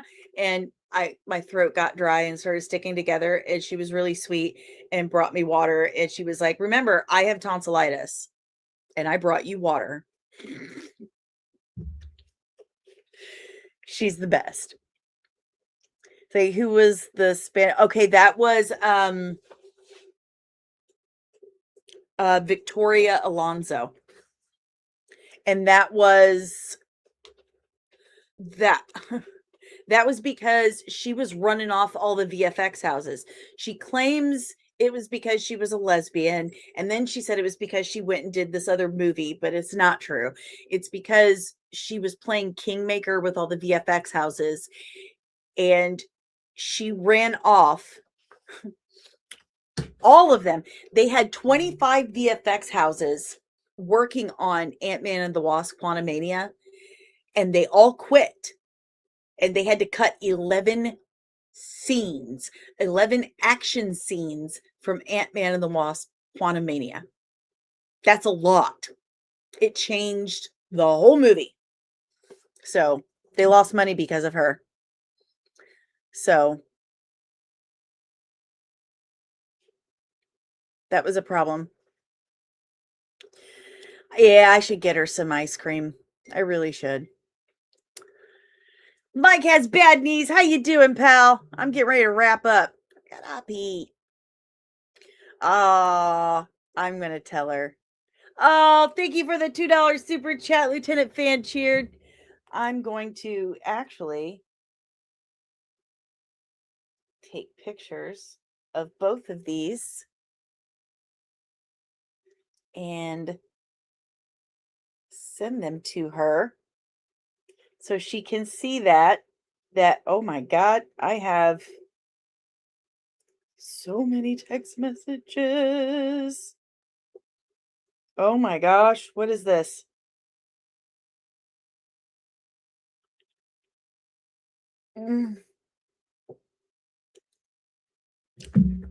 We'll deal with that another time. But I'm sending those to Amelia. Thank you guys. That's really sweet. That's really sweet. But whew, I think I broke a sweat today. And I have to pee. So you know what that means. It means it's time to wrap it up. Thank you very much. Thank you very much for hanging out with me today. We've been here almost 2.5 hours. Oh, thank you very much, Omega Swiper. I appreciate you. I appreciate all of you. I really do. Thank you so much for hanging out with me day in and day out. Thank you for being patient with me on the Big Barda breakdown. As soon as we're done here, I'm going to get back to work on it. If you want to support the channel, there are some amazing ways to do that. The best way, honestly, is just hitting the like button. If you haven't done so already, please subscribe. It takes 2 seconds. I mean, it doesn't cost anything. And you don't have to do anything else. Just hit the subscribe button. Hit the bell so you get notified whenever I'm back with a breakdown or a live stream. It lets our YouTube algorithm overlords know that you enjoy my content and that you think other people might too. And it puts me out there more. It really, really helps me out. So that's one way. Another way is the supers. The supers really help out so much. There's that. And there's also that QR code up on the screen that takes you to buymeacoffee.com/comicsandmua. And with that, you can actually chip in as little or as much as you like. And that bypasses YouTube. They don't get a cut from that at all. And that goes directly to me. So you can scan that QR code or go to that link. It's in the description below as well. And you can tip me through buymeacoffee.com/comicsandmua. And there's also Cash App. Like I've got the Cash App down there. I saw some creators do that. I think like one person has ever tipped me with Cash App, but the option is there if you so choose. I'm breezy, whatever. There's also the merch store. I put 2 merch items down below. You've got the official Comics and mug with the new logo on it. And there's also the Rogue tumbler, since we were talking Marvel today and X-Men and stuff. I put the Rogue vector painting I did, the design that's on the steel tumbler. I put that link down there too. So if you want to help support the channel and you want some really cool merch in return, that is in the description below. But you can get both of them at this link at comicsand.myshopify.com. That is one of my merch stores. My recent one, my new favorite. What can I say? It's my current favorite. I also have that's for my Ripiverse one, I think. Pardon me. I also have an Amazon store with lots of links. And I'm going to start putting up, probably just for the ladies, if you care. But when I do my breakdowns, I'm doing my makeup at the same time. I never reference it. I never talk about it. So don't panic, guys. I don't. But I do usually list all the products that I'm using in the description below.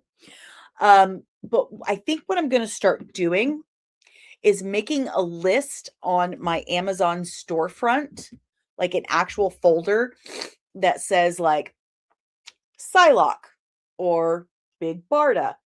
So you'll have it in the description and then say, oh, I just want to see what she used from that video. You could just go to my Amazon store and there'll be a list like right there. So there's that too. But there's also, I have a pinned list for all the Ripiverse stuff, like everything you can get for Ripiverse on Amazon. I have a pinned curated list right there. There's also all of my recommended reads on Amazon, recommended series. Everything Stargate is there. Like seriously. Recommended series, movies, like all my favorite movies are on there. Podcasting stuff, special effects stuff, hair care, you name it. I have so many lists. So if you need anything from Amazon, do me a favor. I get like a really tiny percentage kickback from it. It helps me keep my keep me in motion and stuff because I get an Amazon gift card like every 6 months kind of thing. But anyway, go ahead. If you're going to buy things on Amazon, there's a link. And don't forget, who's got a comic book right now? I do. Don't forget to check out the campaign link. It's going across your screen right now. It's going down. It's in the description below at fundmycomic.com/campaign/952/veiled legacy, or just go to fundmycomic.com and type veiled legacy in the search bar. She pops up. So check that out. You can also go to patreon.com/comics, and we have 4 different tiers starting as little as $3 a month, and you get exclusive behind the scenes details on the entire process of creating Veiled Legacy Book 1 Midwest Gothic. All the rough sketches, thumbnails, line work, first pages, line edits from my editor, and first drafts of scripts, all right there. Every Friday, I upload a vlog. And you're supposed to get merch every 3 months for the first year of your membership. Right now, Patreon is currently trying to fix it. There is an issue. They don't know what the fuck they did, but they screwed it up. They updated my page and deleted my merch tab. The merch was still there, but then they gave me a temporary fix and they said, okay, here you go. You can use this for now while we're working on it. I'm like, okay. So I go to it, the link they gave me, and I go to update the design. And as soon as I did, it disappeared altogether. I emailed them back and I'm still waiting to hear back. So right now there is an issue, but it's getting fixed. I promise. It's a pain. I know. And I told them, like, I promised people something, and my word is all that I have. Like, my word means everything to me. And the fact that I made a promise and I'm not delivering on it at the moment is stressing me out to an extreme point. And I was snapping at my husband yesterday because I was so stressed out about it. Between Patreon, TikTok, I can't connect my Shopify to my TikTok profile because of some stupid shit. And every time I try to talk to support, they're like not getting it, like at all. they're like, we can't reactivate a deactivated account. I'm like, that's not what I'm saying. That's not the problem. And then there's another thing that I'm an affiliate for that I'm having the exact same problem. And it just, anyway. But it is being worked on as we speak. Patreon is not TikTok. They're actually fixing it. But 4 different tiers, starting as those $3 a month. And it does help me with the comic book and with the channel. So, sorry. I'm stressed. Everything I have told you about is on my website, comics-and.com, which has been updated. And I will continue to update it weekly. I will update it weekly. And I'm considering putting a members only page. Yeah, I'm considering putting a members only page, and I'm going to figure out if and how to pin a post on the YouTube community for members. So you can have that's where you would get your password kind of thing. You know what I'm saying? So I'm going to figure out some stuff because we're getting more members, and I'm trying to figure out members only stuff. Like, I tried to do the members only stream last Friday. There was 3 or 4 of you, and that didn't feel like a valuable usage of both of our time. You know what I'm saying? We'll figure it out. We'll get it all worked out. I promise. But tomorrow, watch party, Thursday, 6 p.m. Eastern at the Discord. I will make sure the Discord link is on the YouTube members only community when we're done. But everything on the website, all my links, all the merch stores, everything we've talked about, information about me, the comic, the channel, and ways to get a hold of me, all that stuff right there at comics-and.com. This podcast is powered by the Red 5 Network. We are a collective of exclusively nerdy podcasters and content creators here to educate and entertain you. So if you like this podcast, chances are you are going to love more of what the Red 5 Network has to offer you. So check out red5.bio.link today to discover more of your Red 5 family of podcasts. All right, guys. Super Samar, been listening, by the way, like I promised you. If you not want to be fired, he should not done slop like Thunderbolts, where the humor sucks and the action sucks, and killed Taskmaster unceremoniously. Forgot. Thank you for the $2 super chat. Forgot, did a $5 chat after you signed out live. Oh, thank you very much. Thank you. I feel like my nose is running. Cane Boy, did you know in Doomsday new trailer, if you watch it, a minute 27 with slow-mo, you can see Mystique kicking someone, but Marvel hiding that someone? No, I didn't. I'll have to go through that and check that out. I will do that. And Friday is the next Daily Dose of Dork. Tomorrow is Plot Holes and Payoffs. By the way, if you look in the playlists section of the channel now, it's organized into shows. I've organized it into shows now. So we have shows organized now with their own banners and stuff. So you're welcome. That was a lot of work. Oh my God. Tomorrow's Plot Holes and Payoffs. But if you come back Friday for the next Daily Dose of Dork, I am interviewing John Douglas, but I will give you my thoughts on that. I hope you subscribe, Cane Boy. Thank you. Let's see what else we got. Fan cheer. Thank you. Oh, did you get something? Hashtag Red 5 Family. All right, guys. That's all I got. You guys have a good day. Make good choices. Don't be dumb. And support indie comics. And I will see you in the next one. Bye. This is my veil legacy. Blood on the threshold, fire in me.